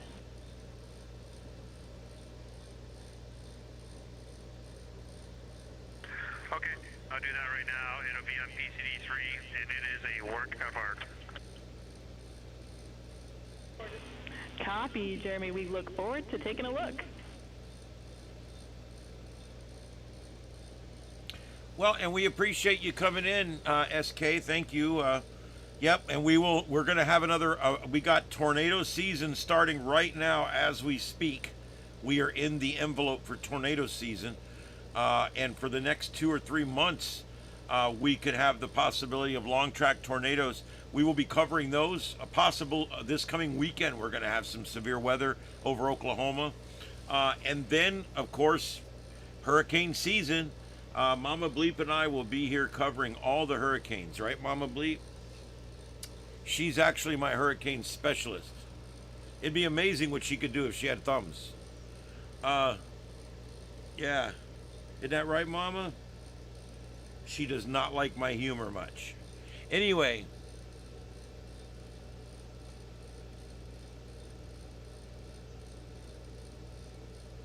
Well, I appreciate that, SK. This is If nothing else, I'm honest. You may not like what I'm saying, but I'm being honest to what I know. Between the crew on board the Orion spacecraft and the team here at Mission Control, they were discussing some science observations that had been made yesterday during the lunar flyby, specifically related to some impact flashes that the crew saw during the eclipse period at the very end of the lunar flyby. These impact flashes are flashes of light from meteoroids that are striking. Confirm we are go for secondary wastewater dump.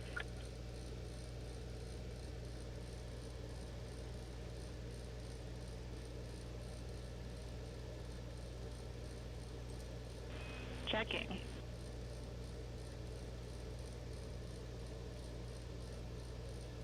All right, I'm doing a quick check of volcanic activity, anything else that we missed.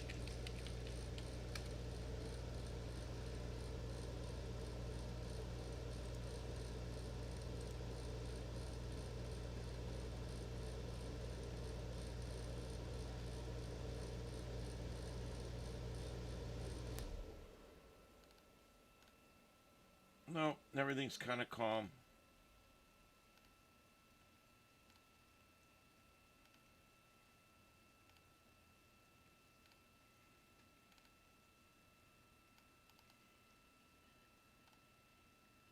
Some of these volcanoes are so tall that they're up in the clouds all the time and you can't see anything. Oh, I bet that was nice having all that money during the holidays.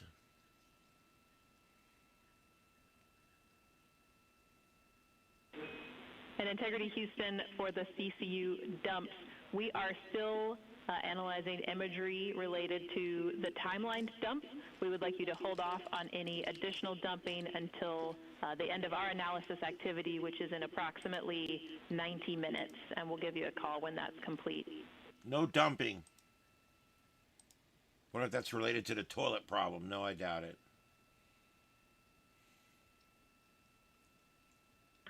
Okay, we copy. Holding off on dumping, and you confirm 19er or 90 minutes.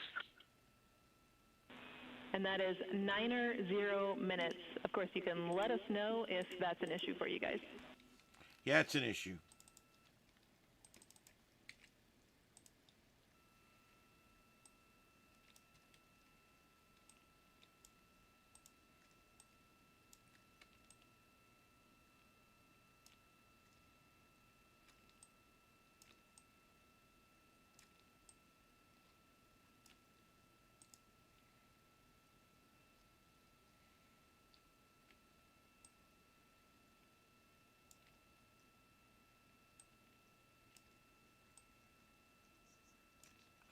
Okay, upper left is Portland.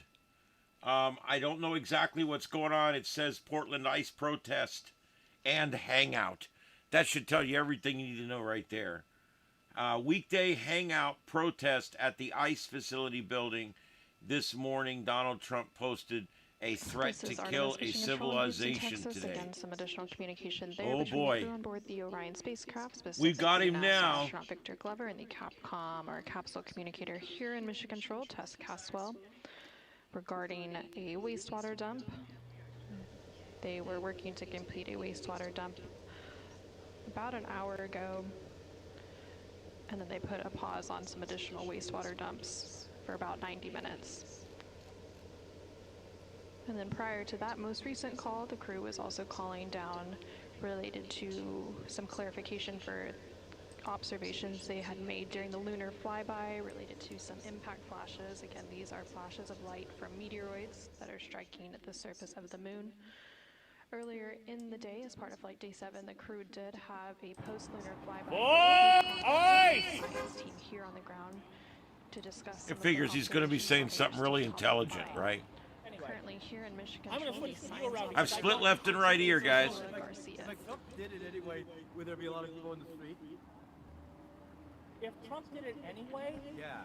If Trump nukes Iran, Putin is going to nuke Ukraine. China might nuke Taiwan. This guy's an idiot.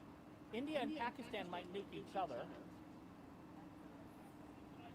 Israel Yeah, that's Mama Bleep. She had some bad health problems. She's feeling better now. She's happy. If somebody's going to nuke us, I don't know who, but somebody. So if listen to this genetic deficient retard. It is not. It is. You know, over 100 years ago now. Well, maybe less than 100. So yeah. Less than 100. Geez, history. Nuclear weapons were invented during World War II. So 80 years ago. Well, there he goes. He figured that out. Yep, we did. It ended the war, saved millions of lives. Yeah, those nuclear bombs saved more lives than anything else in the world ever. World War III will be fought. World War IV will be fought with sticks and stones. Oh, God, we've been saying that since the 80s. I don't know how the next war is going to be fought, but I know how the one after that is. Maybe one of my chatters will tell me where in a minute. So there's going to be protests tomorrow? There's going to be protests tomorrow. I don't know if they'll be here or somewhere else. I have, That's a funny video. It's not mine, but it's a funny video. If I get out here tomorrow, it will be late. I wasn't planning to be out here, but I don't know. So I don't want to have I don't know. I'm a few genes short of a load. How fucking crazy he is. He is a loose cannon off the rail. Well, he gave him 2 weeks. Although he's been known to cut his deadline short before, so and he negotiates by. Whether he does it in 2 weeks or later, I wouldn't be surprised if he does it because he is a loose cannon. He is off the rail. I'll tell you. When this is over with, especially... You know, if you're a man with D cups, you pick a better camera angle. Just saying, just putting that out there. You know, I've done camera work. I'm just saying. And I'm a man with, I got B cups, so I'm just saying. I just, you know. I hope they will dedicate a building. I feel like I'm staring into his breast. For the Nuremberg trials. And I gotta tell you, if a nuclear weapon is used, sentences oh no! for those yeah, CNN, the Communist News Network. I'm gonna make a hole open for them eventually. I just haven't done it yet. And people are like, hey, Trump, he won't do it. He fucking might. I'm not gonna take that chance. And even the threat is an act of international terrorism. Are you doing it? Hell, doing what he's already done, okay, is a war crime. Okay, I'm not all for the, let Trump have a good swing. I mean, what I mean by a good swing? I get what you mean by a good swing. You can't say it out loud. Your ass will get arrested and sent to prison. There are certain things you cannot say in this country. That's one of them. You know what I was saying? Like, if he does use that, instead of, I said, let Trump have a good swing, that should be pretty easy to... Okay, I'm going to flip the view around because people are chatting at me, and in order to actually see what they're saying, I have to do extreme close-up blind guy edition. Right. And nobody needs to be looking at that more than once. I'm sorry for the eye bleach you guys now need. Yes, yeah, there's not much worse than Rachel Madcow and MSLSD. There we go. Okay, somebody spray painted a hammer and sickle on the ground over here. Oh, look what they did. I oppose the use of spray paint. If you want to use acrylic paint and just re-up it every couple of weeks, go for it. It'll last a lot longer than a couple of weeks right now because of it's the dry season.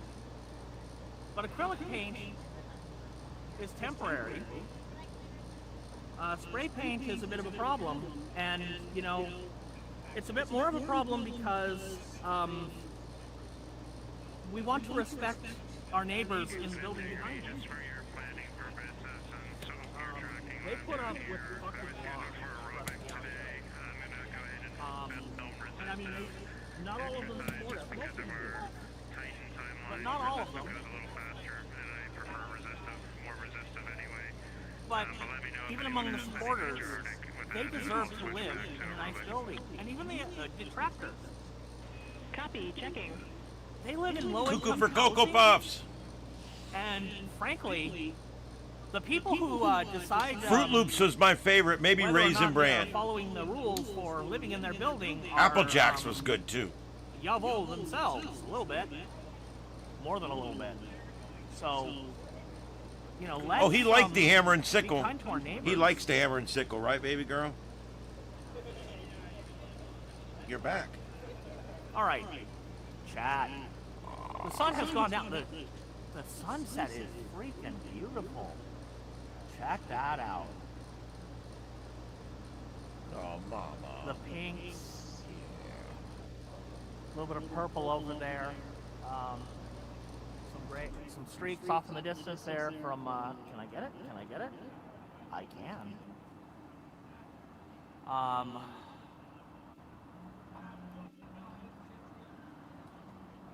Yeah, I wish I could come out here and Fruity Pebbles was alright. It was a little too much. And I was never much on Frosted Flakes, although I would eat them if that's what my friend had. Heather Cox Richardson said they're good though. They were good. Folks should take the night off, and they probably should. But honestly, I've gotten so I like Apple Jacks and Fruit Loops and Raisin Bran. Those were my three cereals. And really none today. What are you eating, Mama? I am running on caffeine alone. Shall set my mind in motion. Integrity Houston, back with you on the exercise question. All right. So there are a couple of factors. So we've got over 100 viewers now. I'm assuming that people are here who want to be here. Since this is a recorded session, we're looking to get one of aerobic and one of resistive. And because of other activities tomorrow, we think that the resistive fits better tomorrow. Now that the number of people who can do so, which is why we had aerobic today. So Mama Kitty. At this point, watch time and additional context is that we do have some wiggle room to extend the time frame where you guys can be exercising today if needed. And well, it's Richard already touched on it, but Mama Kitty's about 10. She's about 10 years old. She was a wild feral cat that I took in, her and her kitties, and I raised her kitties with her, and then she stayed with me, and she's become my studio cat. She lives out here. She loves it out here. She lives in this room. She goes out for about an hour a day. The pinks aren't great for Mother Earth. She wants right back in again. But I will say that I would rather see Ash's mural, kind of a mural celebrating the diversity of our country and remembering Alex Preddy and Renee Good.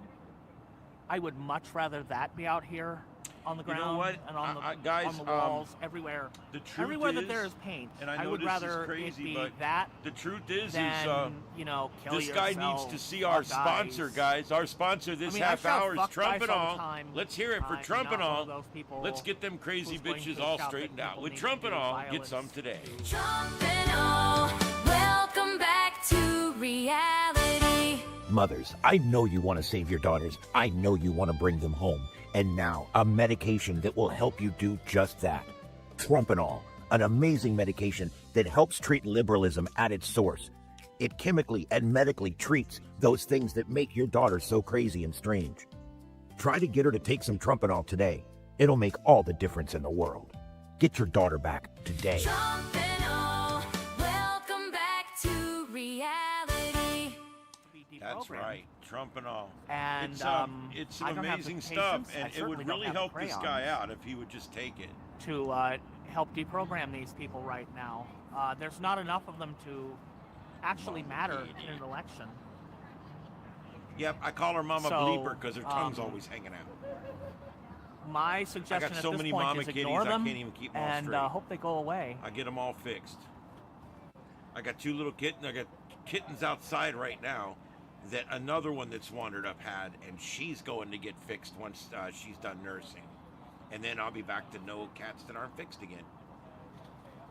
I take in mamas and babies. Yes, I don't mind doing it. The Discord that I was talking about, I you can take find them me in, on but actually Daddy Pretend Media's takes them in. Discord. I don't have one of my own. He kind of takes responsibility. I use it. I don't trust it. I don't want to run it. The only server I have on Discord is a small, tiny one for family and, well, adopted family.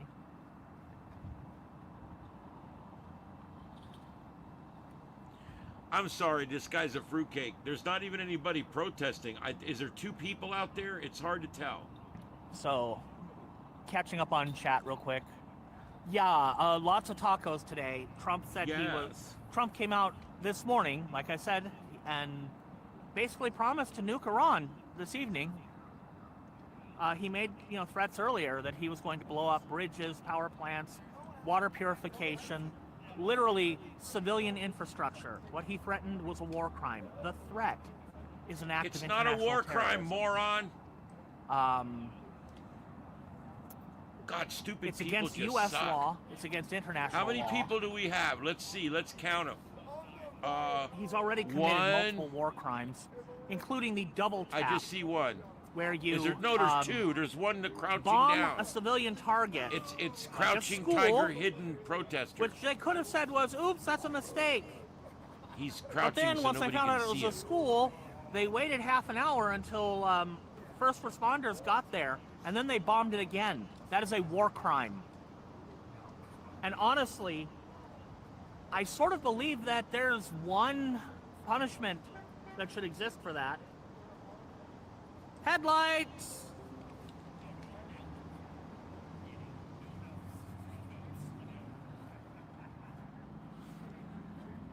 I believe there's one punishment that should exist for that, and I don't know that the international community has the stones for it.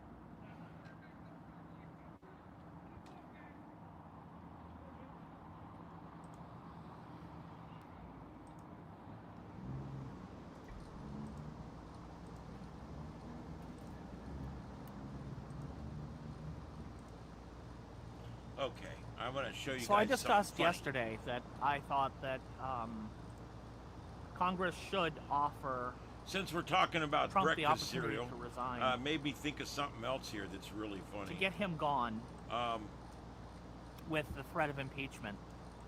Today, I used to think do this thing on my another scumbag show a long Republicans time are ago. all in. I used to do this thing where I would At ask least you, most of them. are you? So, yeah.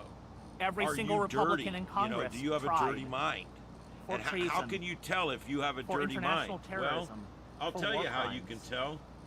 What's he saying in this And, video? I think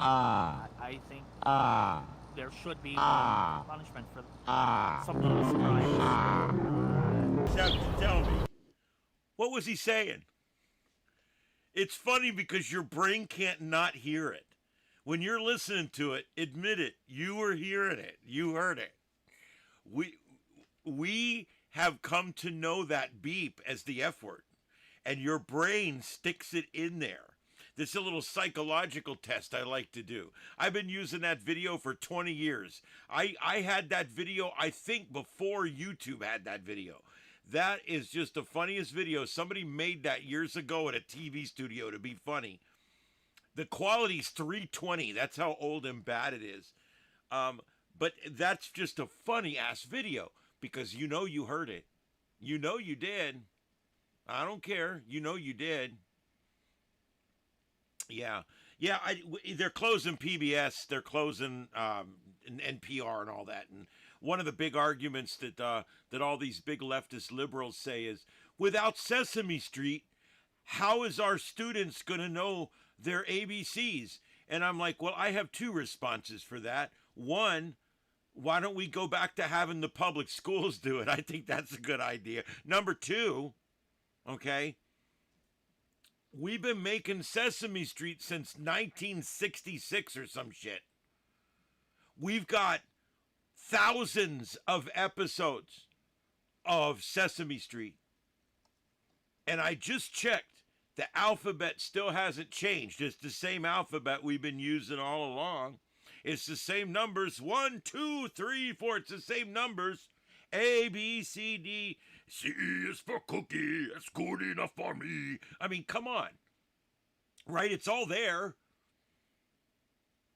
And so you're telling me if we can't make new woke Sesame Street that there's a problem. You're right. Sesame Street peaked about 20 years ago. It always was a little woke. I mean, we all know the story behind Bert and Ernie.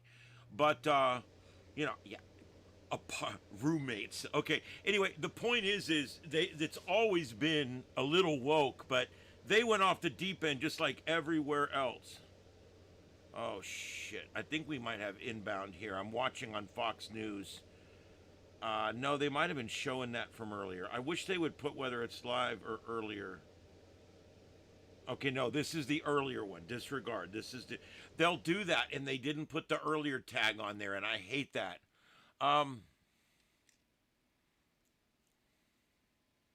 Yeah.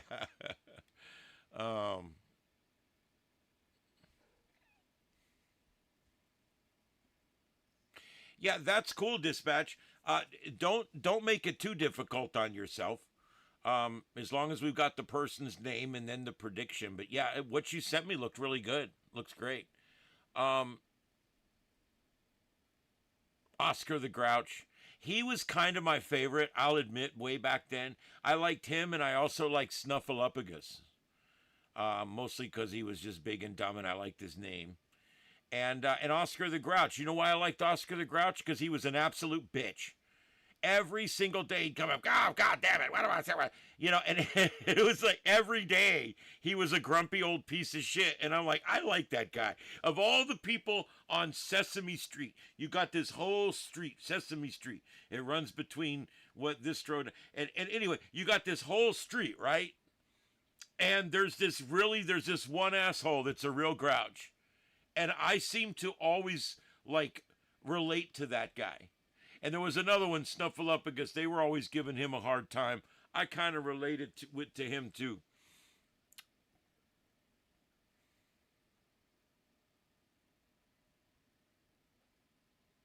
Well, Ernie was kind of a know-it-all. Bert was a little more down-to-earth. You know, I'll admit, a little bit better personality. Bert was kind of, you know how it is. Anyway,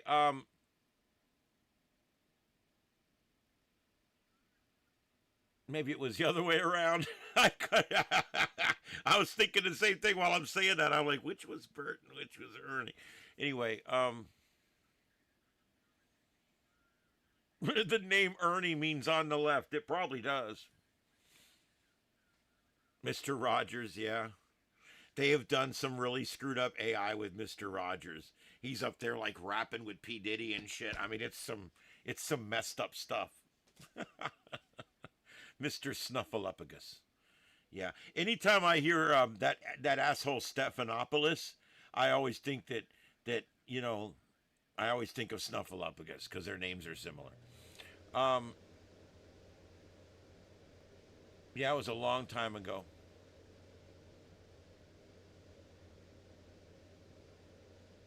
My mother forced breakfast down my throat every morning, and I kept telling her, Mom, I don't want breakfast.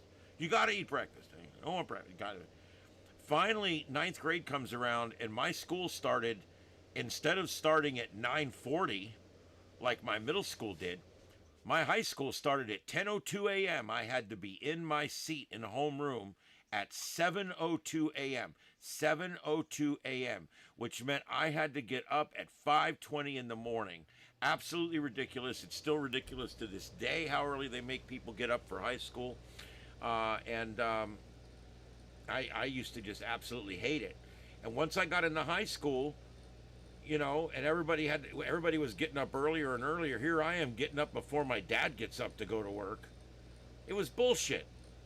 And I finally sat down with my mom and I said, look, I don't want to eat breakfast anymore. Now that I'm getting up this early, my stomach is upset in the morning. I don't want to do breakfast. You know, they've done studies when you move high school start time from 7 o'clock to 8:30, just 90 minutes, the students do better. They perform better, 5 or 10% better. Starting school at 7 a.m. is absolutely ignorant. It is absolutely ignorant. But what about extracurriculars? Every extracurricular field at our high schools here have lights. Every one. Football, baseball, band practice field. All of them. All of them have lights. They all have lights. They don't all have the big, huge, perfect lights, but they all have lights. You can go out and you can do anything you need to practice. We used to practice out on our band field in the dark. We literally, he had a couple of lights he'd put out and plug in up on the stand up there, and we literally practiced out in the dark under 2 spotlights.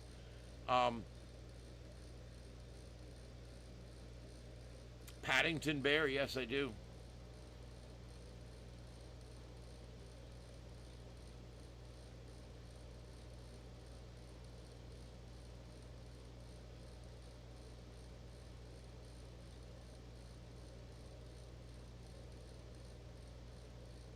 That's cool, Dispatch.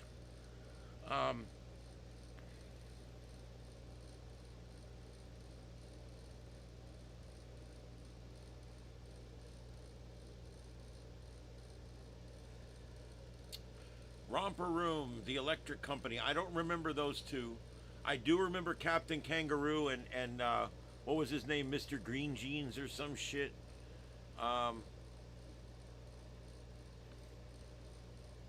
I went back a while back and watched all the stories on those old guys.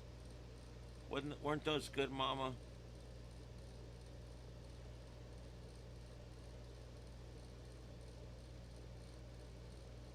Mama bleep. See, they all know you, Mama. Why aren't you bleeping? Shouldn't you be bleeping, Mama? Yeah. Shouldn't you be bleeping, Mama Katie? Hi. Oh, I love you too.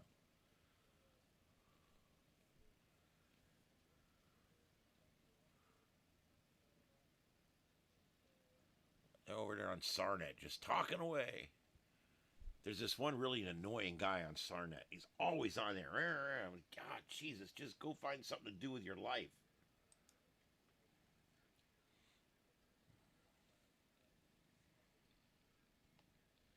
Yeah, I think my favorite cartoon, if I had to pick a childhood cartoon, it was Bugs Bunny Roadrunner. No doubt in my mind. I liked it more than anything else. And there was a time where I was partial to Scooby-Doo. And it had got away with it too if it wasn't for those damn kids. I remember those Transformers, Thundercats, never got into any of that. Yeah, she just goes to bed right here. She'll sleep right here, or she's got about 7 different places that she sleeps. And then I got, 3 cats in with me at night. And then I got a few more in the other parts of the house. And then I got a bunch of them out here in the fenced yard. Looney Tunes were about the best cartoon you're going to get back then. Land of the Lost was good. Yeah, Scooby-Doo.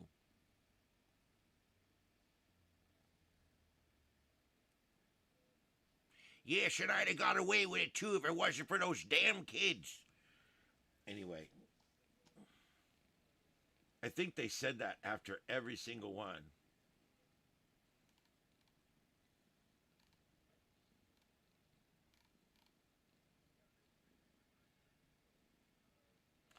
All right, I'm checking the other guys to see what they're doing. Looking at my other channels out there that do similar things to me to see if they found something. Not so much. I've done my 2 hours. I'm over 2. What else we got, guys?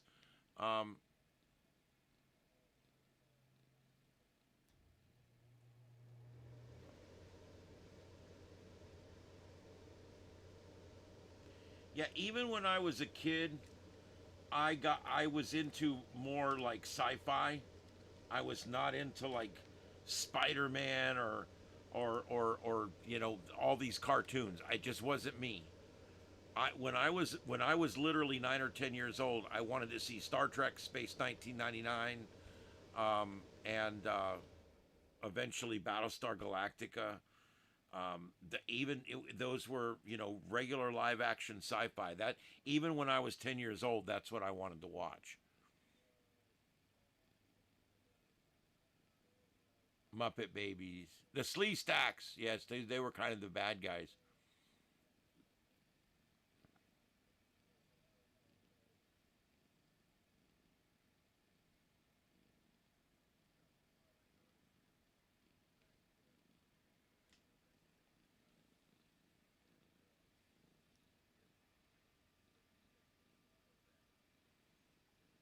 Yeah, Battlestar was great. I will tell you, the first season of the original Battlestar was amazing, considering it's 70s sci-fi. The second season should be burned. It's not worth watching. However, the remake with Edward James Olmos is top 10 sci-fi of all time. It is absolutely amazing. Look up how to watch it in order, because it's mini-series and episodes and series is all mixed together. But figure out the right order to watch it in. Just pay whatever streaming service for a couple weeks so you can watch it. It's worth it. Yep, Buck Rogers. Even back then, I thought it was campy, but I liked Buck Rogers. Buck Rogers in the 25th century. They really, again, they did the same thing so many bad sci-fi shows did back then. Battlestar Galactica, it was not doing as well as they wanted it to, so they had to sell it to somebody else, and they had to do the second season. Star Trek, same thing, third season. Battlestar, second season. All these shows, a lot of these shows, that second season was bad, or in Star Trek's case, the third season, because they were trying to live on past glory and they weren't spending any more money on the shows. Not for writing, not for anything. Space 1999, on the other hand, just had 2 seasons. They were both a little different. Neither one of them really took off, but they do have 2 good seasons. They're both worth watching. It was one of those things with sci-fi back then, where they would always coast that last year and not spend any money. So most of your 60s and 70s sci-fi shows all have the last season's kind of bad. It just happens to be the way it is. Mork and Mindy, that was good. I miss Robin Williams. One of my favorite comics of all time. Just an absolutely amazing talent. Columbo, there you go. I watched just a little bit many years ago. I don't know much about that one, but I did watch it a few times. Jetsons was okay. Believe it or not, being the futurist that I am, I was never much into the Jetsons. I don't know why. I do remember Cogsley Cogs. Family Ties, Growing Pains, Wonder Years. Never really watched any of those. I didn't do regular TV. It was all sci-fi, space shows. That's really all I was interested in. I really didn't care about a lot of other stuff on TV. When I was young, I did like Gilligan's Island, but it got to the point where it couldn't keep me anymore because the stories are just very simple. Who loves you, baby? I remember Kojak. Kitty, why are you whipping your tail like you're pissed off? What's wrong?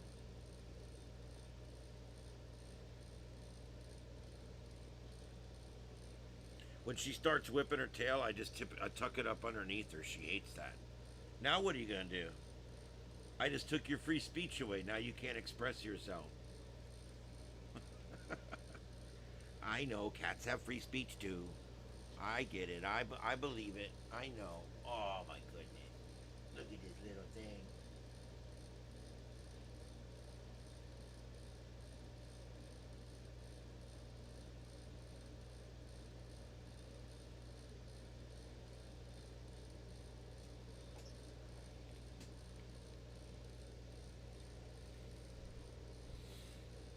Brady Bunch, it was okay. I watched it some. It wasn't great, but see, back then there was only a few channels. And so a lot of times you watch something. I got into that show Alice, with Mel's Diner and all that. I got into all that, God, Sam, Alice, oh. I got into that show. I loved it. And it wasn't even appealing to me, but it came on right before Gilligan's Island or whatever. So I got into it and I ended up liking it. I used to watch The Love Boat and Fantasy Island sometimes. Look, I'm telling you guys, when you have no working VCR, because they haven't been invented yet or whatever, and you're sitting there and you've got exactly 12 channels on your TV, and exactly half of those are complete garbage, you watch whatever you're going to watch. We used to sit and we would gather around the TV at 8 o'clock for Mutual of Omaha's Wild Kingdom. We used to love that show growing up. I loved the wildlife, the nature shows and stuff. Quantum Leap was great. Big Scott Bakula fan. Loved him in Star Trek Enterprise as the captain of the ship. Great show, Quantum Leap. An amazing show. A little uncomfortable every now and then, and that was cool.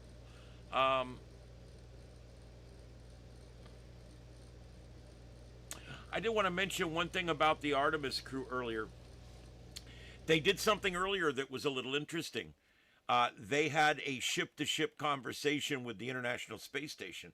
And what made it interesting was, I think this is the first time that we've had a ship-to-ship communication where one of the ships was actually in space and the other ship was in orbit.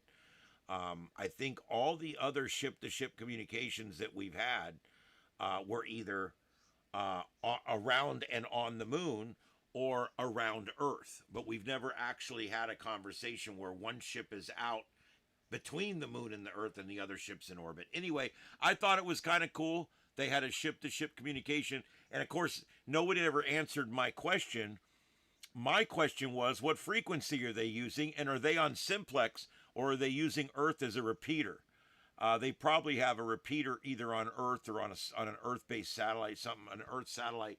They probably were using something as a repeater, I would assume. But then again, if they timed it right, the space station would be line of sight. They could have done it line of sight.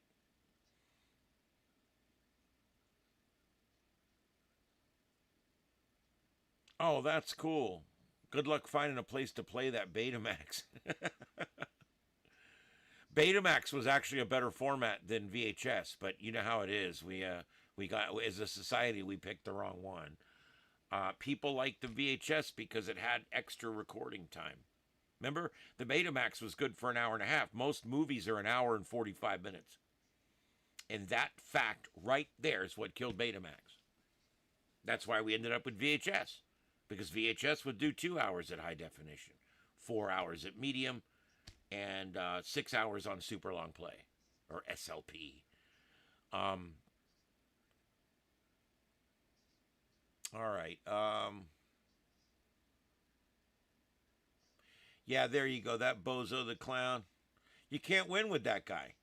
Because he wants you to buy the balls and throw them. So if you buy the balls and throw them, he wins. I try to tell people that.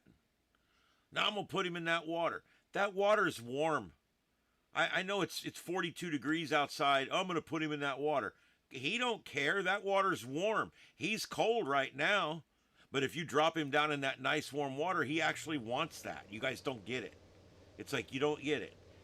Go up and feel that water. I brought my guys, I was working at the fire department. I brought them back there. I said, stick your finger in that water. And that water was like, I don't know, like 90 degrees, 100 degrees. It was nice. It was like bath water. And I said, he drops down into that, he warms up. And then he climbs back up on the thing and he starts just insulting people again.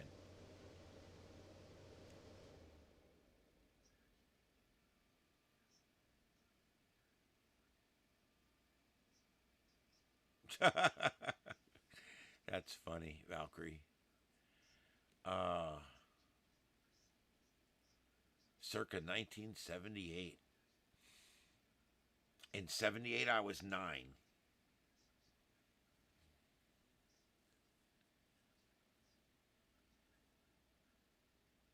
Yeah.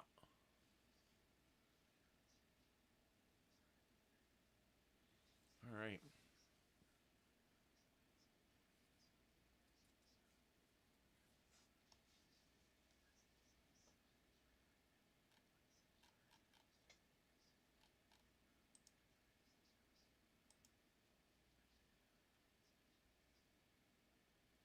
Bernie Sanders, this is what you do. My God.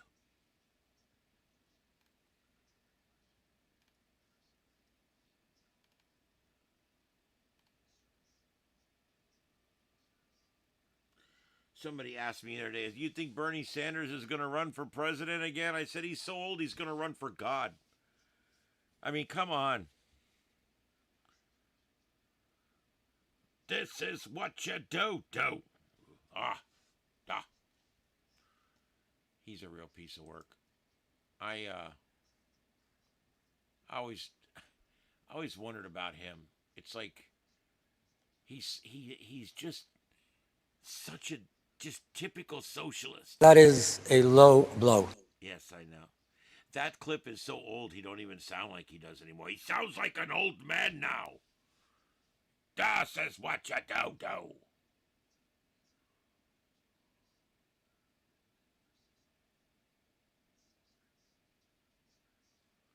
Oh, deploribus. That's interesting. I don't know if I knew that. That's pretty damn interesting. True and international effort to pressure. True and international effort to pressure. That's my favorite Biden clip, by the way. Or maybe it's this one. Parking lot of a fast food restaurant so their children could use the internet to get their homework done. This is the United States of America, for God's sake. It's the United States of America. You know, it's the United States of America. Come on, man. No, it is. It's the United States of America. We choose unity over division. We choose science over fiction. We choose truth over facts. There you go. It's the truth over facts that gets you in trouble, my friend.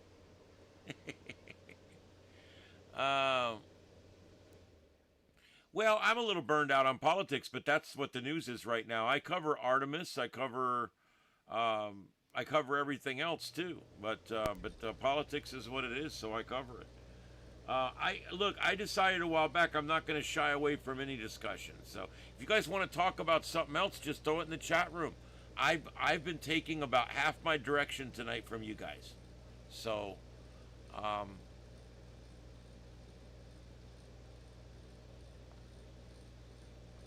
now there is action. Action takes a long time when you're dealing with something the size of the federal government. It takes 4 years to tear it down, takes years to put it back. It's a long process.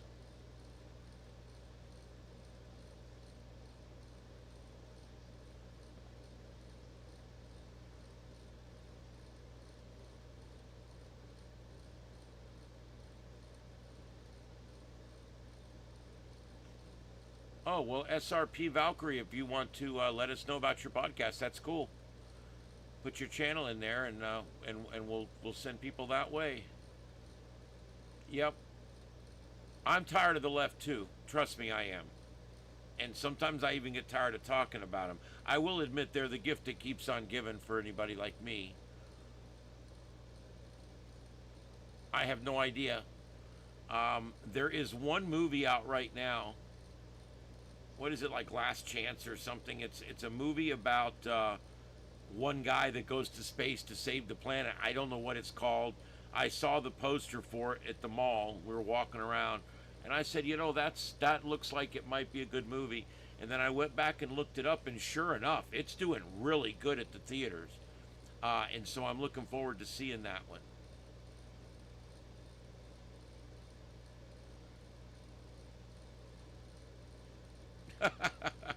Well, that's cool. You can use anything you want from here. It's all good. I'm a cooperator, not a competitor. So I love helping other people with their show. Okay, and it just dropped, that Fox News is now reporting that Israel is 100% on board with the Trump ceasefire, and they will comply.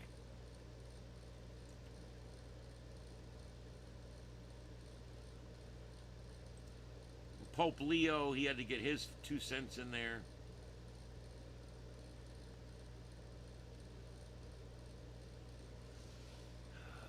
Why do popes get involved like that? Why? I don't know. Let's just not get into that. I don't like to talk about it, but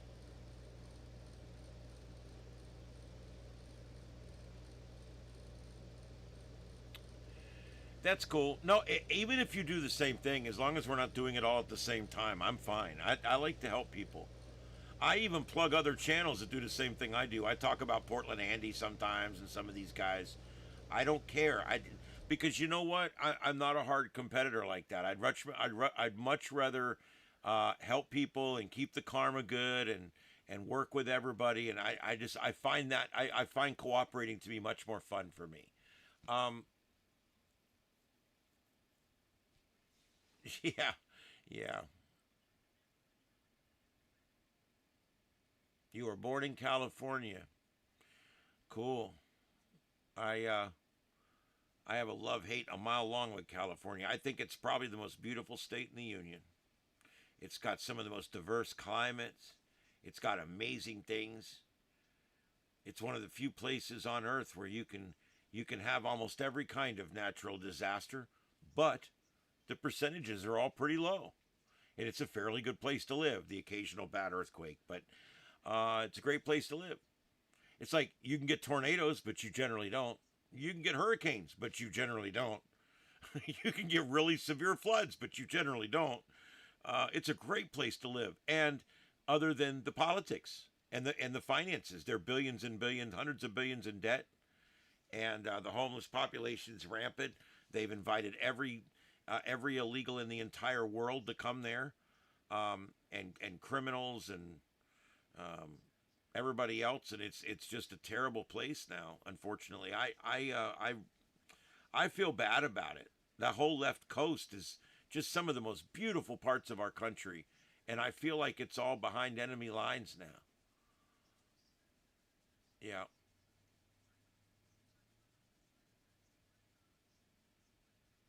Ah, Area 51. Nice. Yeah, California, the weather out there is very interesting. If you like to swim a lot in the ocean, probably not California. I'm telling you, you want to be in Florida, you want to be in Texas along the coast. If you want to surf and do saltwater, if you want to do all of that over in California, that's fine, but you're going to wear a wetsuit, man. That Pacific, even in the middle of the summer, the air temperature is 85 and the water temperature is like 73. It's cold. Here, it's not like that. The water here, the Gulf of America gets as high as almost 90 degrees during the summer. So when you're here and you go swimming, it's nice. It's kind of refreshing, but it's not cold at all. And that's why there's a lot of people come here to swim. Our beaches are just full of people, and they're all out swimming. It's just kind of a thing here because the water's warm and the sun is warm, and it's just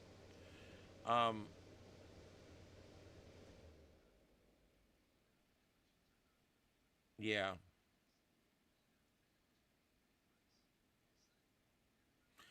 The neat thing about California is because most of our television has been made there, we've seen that state quite a bit. We've seen all kinds of that state.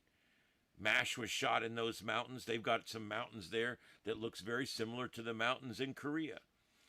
They've got places there that look very similar to almost anywhere in the world. So all these shows have been shot. Places like Vasquez Rocks and Agua Dulce. Places like in Burbank and places, of course, in Hollywood that were used to shoot thousands of TV shows. And they're all out there, and you can go see them. It's really cool. There's a lot of great TV and movie museums out there.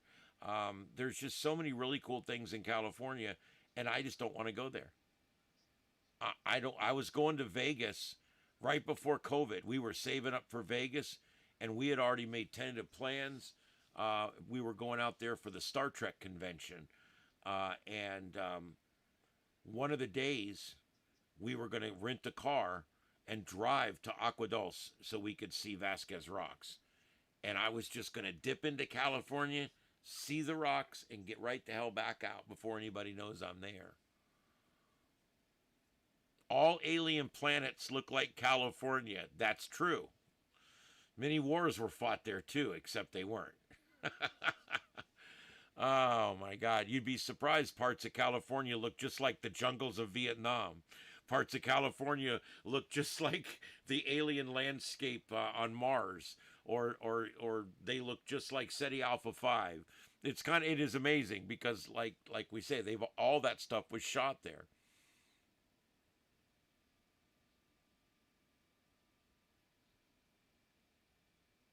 Yep, I remember Highway to Heaven.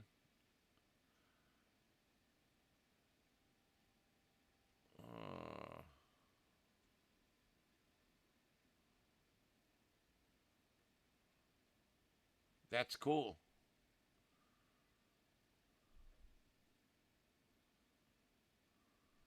Route 66. All right, let's do a quick roundup. Make sure we didn't miss any news tonight. I did mention all the other stuff, the seismic and all that earlier. There's not a whole lot going on. There was one. Let's see here. Space weather-wise, there's really not a lot going on. They're talking mostly about the Artemis crew on spaceweather.com. There's a neat article on there today about the meteor. There was a little bit of a meteor shower while they were up there, and the astronauts actually got to see meteors hitting the surface of the moon. It's a pretty rare thing for a human to be able to see that. Unlike here, where they streak through the sky and burn up, on the moon, they just drop into the ejecta blanket like any other rock. At a little slower speed, of course, because there's a lot less gravity. Then again, they could be moving at high speed, depending on where they come from. Most of them come from our own Oort cloud. Anyway.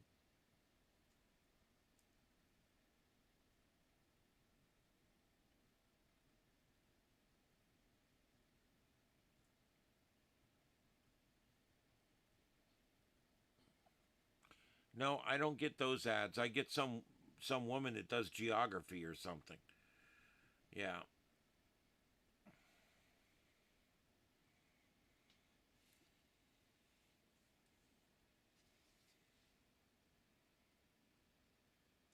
You want to really mess your friend up? Ask him when you go to his house. Say, hey, can I borrow your computer for a minute? And say, yeah, man, you can use it. Go ahead. Go over there and pull up Google on his main browser and start searching for ED medications. Look up what do I do if my dick doesn't work, and just type it in and just start going to all the different websites, and then just do it for about 5 or 10 minutes and get up and walk away. You will curse that man.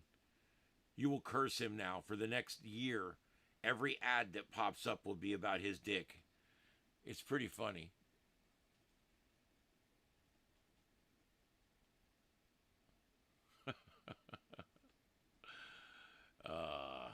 Yep. All right, guys, I'm going to go. I'm done. I've been on 2 hours and 32 minutes, and that's following my 3 hours that I was live at work. So There we go. I'm coming up on 6 hours of broadcasting today, and I am tired. As they used to say, that's the news, and I am out of here. If you name the show, that's 5 points. All right, and there you go. Anybody last-minute predictions, throw them in there. Just write the word prediction and type your prediction, and we'll get that logged down. If you think of one later, just go to my blog post and put it in there. We're going to check these in a week or so and get any of them that you guys put in there. So you can go to either channel, Starship After Dark or Starship Adventures, go to the community post, find the post about posting your predictions, and post your prediction in the comments, and we'll pick it up. It's no big deal.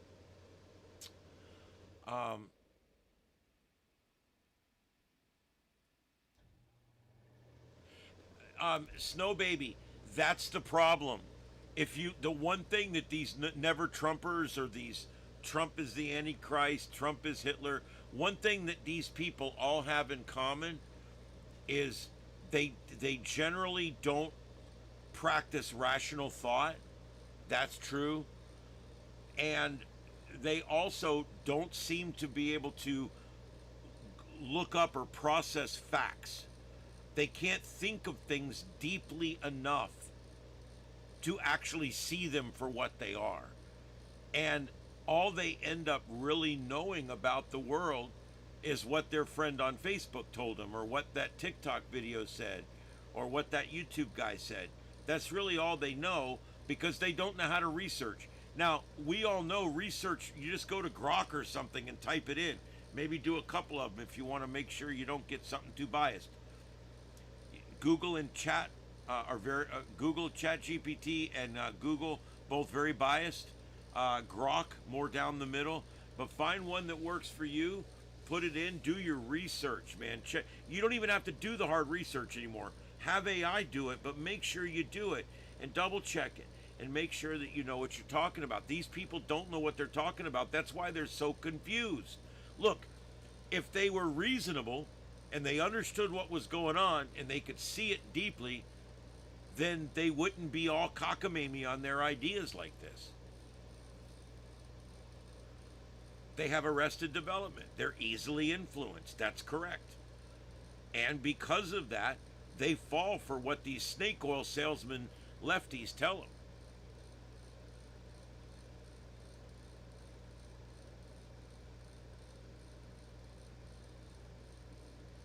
Yes, that's all correct.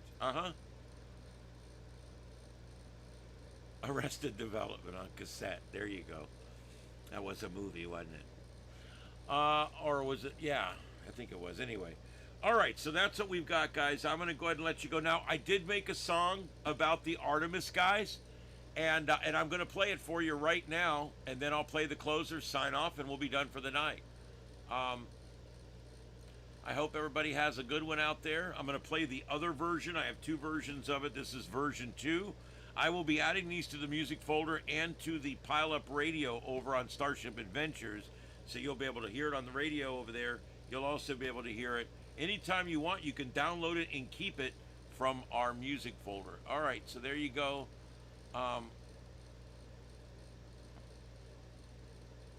And that's the way it is. Tuesday, April 7th, 2026. Yeah, something like that. Yeah, I added the Art Bell sign-off. It's on every night now. I just did that. Because out of respect and love for Art Bell. Yep. After a while, Crocodile. All right, everybody have a good night out there. I'm going to play this for you right now. It's a really cool song. This is Starship Adventures. We'll see you back tomorrow night right here at 9 p.m. for the Sights and Sounds of Earth. This is live from Starship Studios in Southwest Florida. You guys have a great night out there and a safe tomorrow. We'll see you tomorrow night. 7 3s. 7 3s.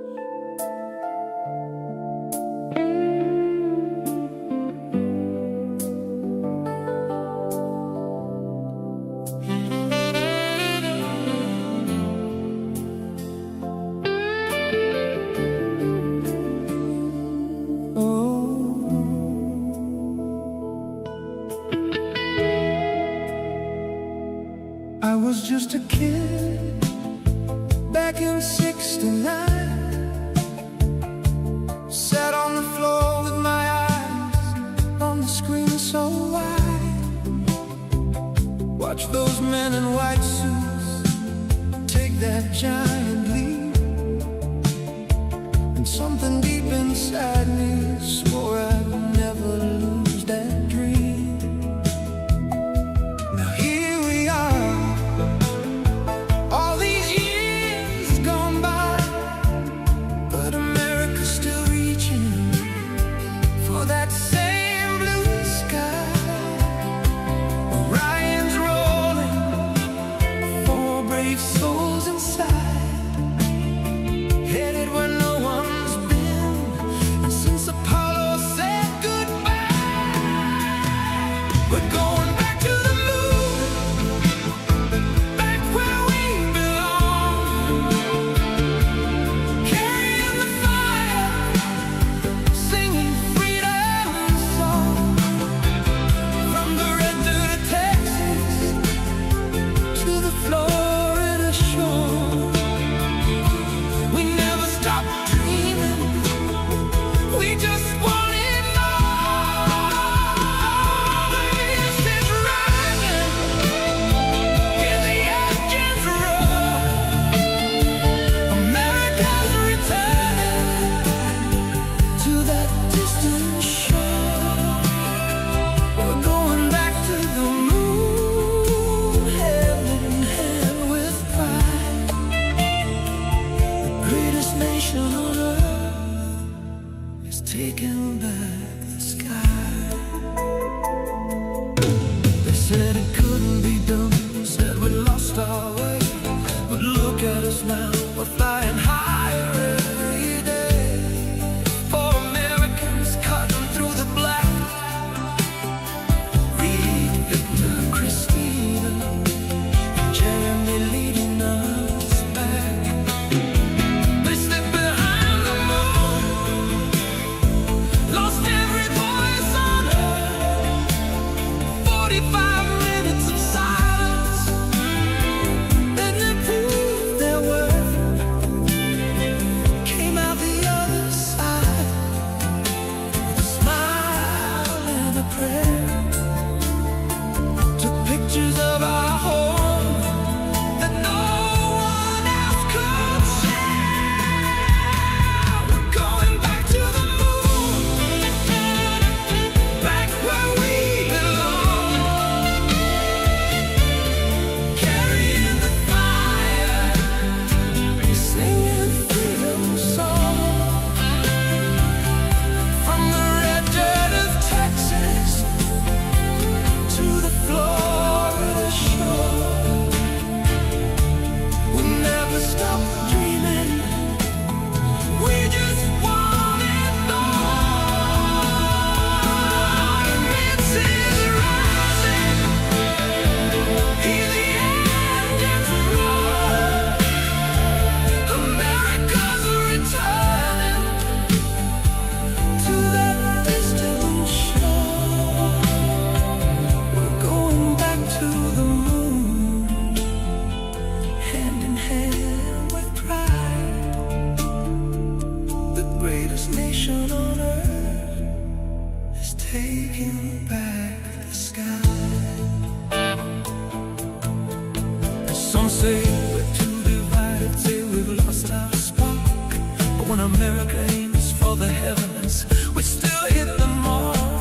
We built the rockets, we trained the crews, we turned science fiction into front-page news. This isn't just a mission, it's a promise we made to every kid who ever looked up and dreamed they'd escape.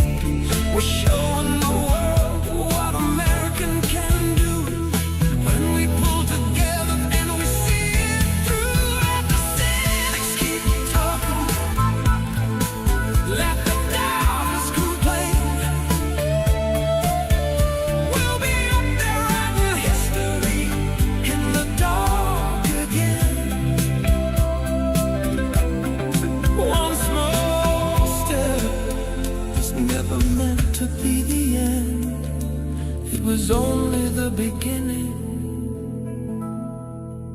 American friend.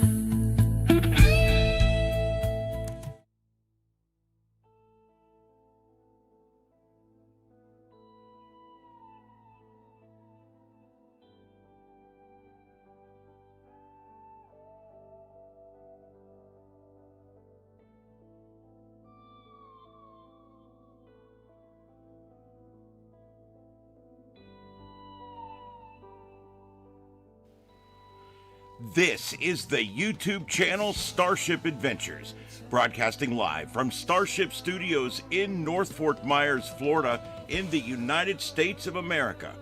We thank you for joining us this evening for another broadcast of the Sights and Sounds of Earth, covering every breaking news story across this troubled planet of ours. We brought you the raw, unfiltered pulse of the world in real time through our unique multi-screen format, broadcasting in high definition worldwide via fiber optic connection. Starship Adventures, a new kind of YouTube content. To our regular viewers, our loyal crew members, our amazing moderators, and everyone who tunes in each night at 9 p.m. Eastern, we thank you. Your support keeps this independent voice alive and well. We'll be back tomorrow evening at 9 p.m. Eastern with another live edition of the Sights and Sounds of Earth, right here on Starship Adventures. Until then, stay safe, stay informed, and may God bless you and these United States of America. This is Starship Adventures, and this concludes our broadcast day. Good night, America, and around the world. Kilo Oscar 4, Echo Foxtrot Sierra. Signing off. QSY, 7 3s, everyone, 7 3s.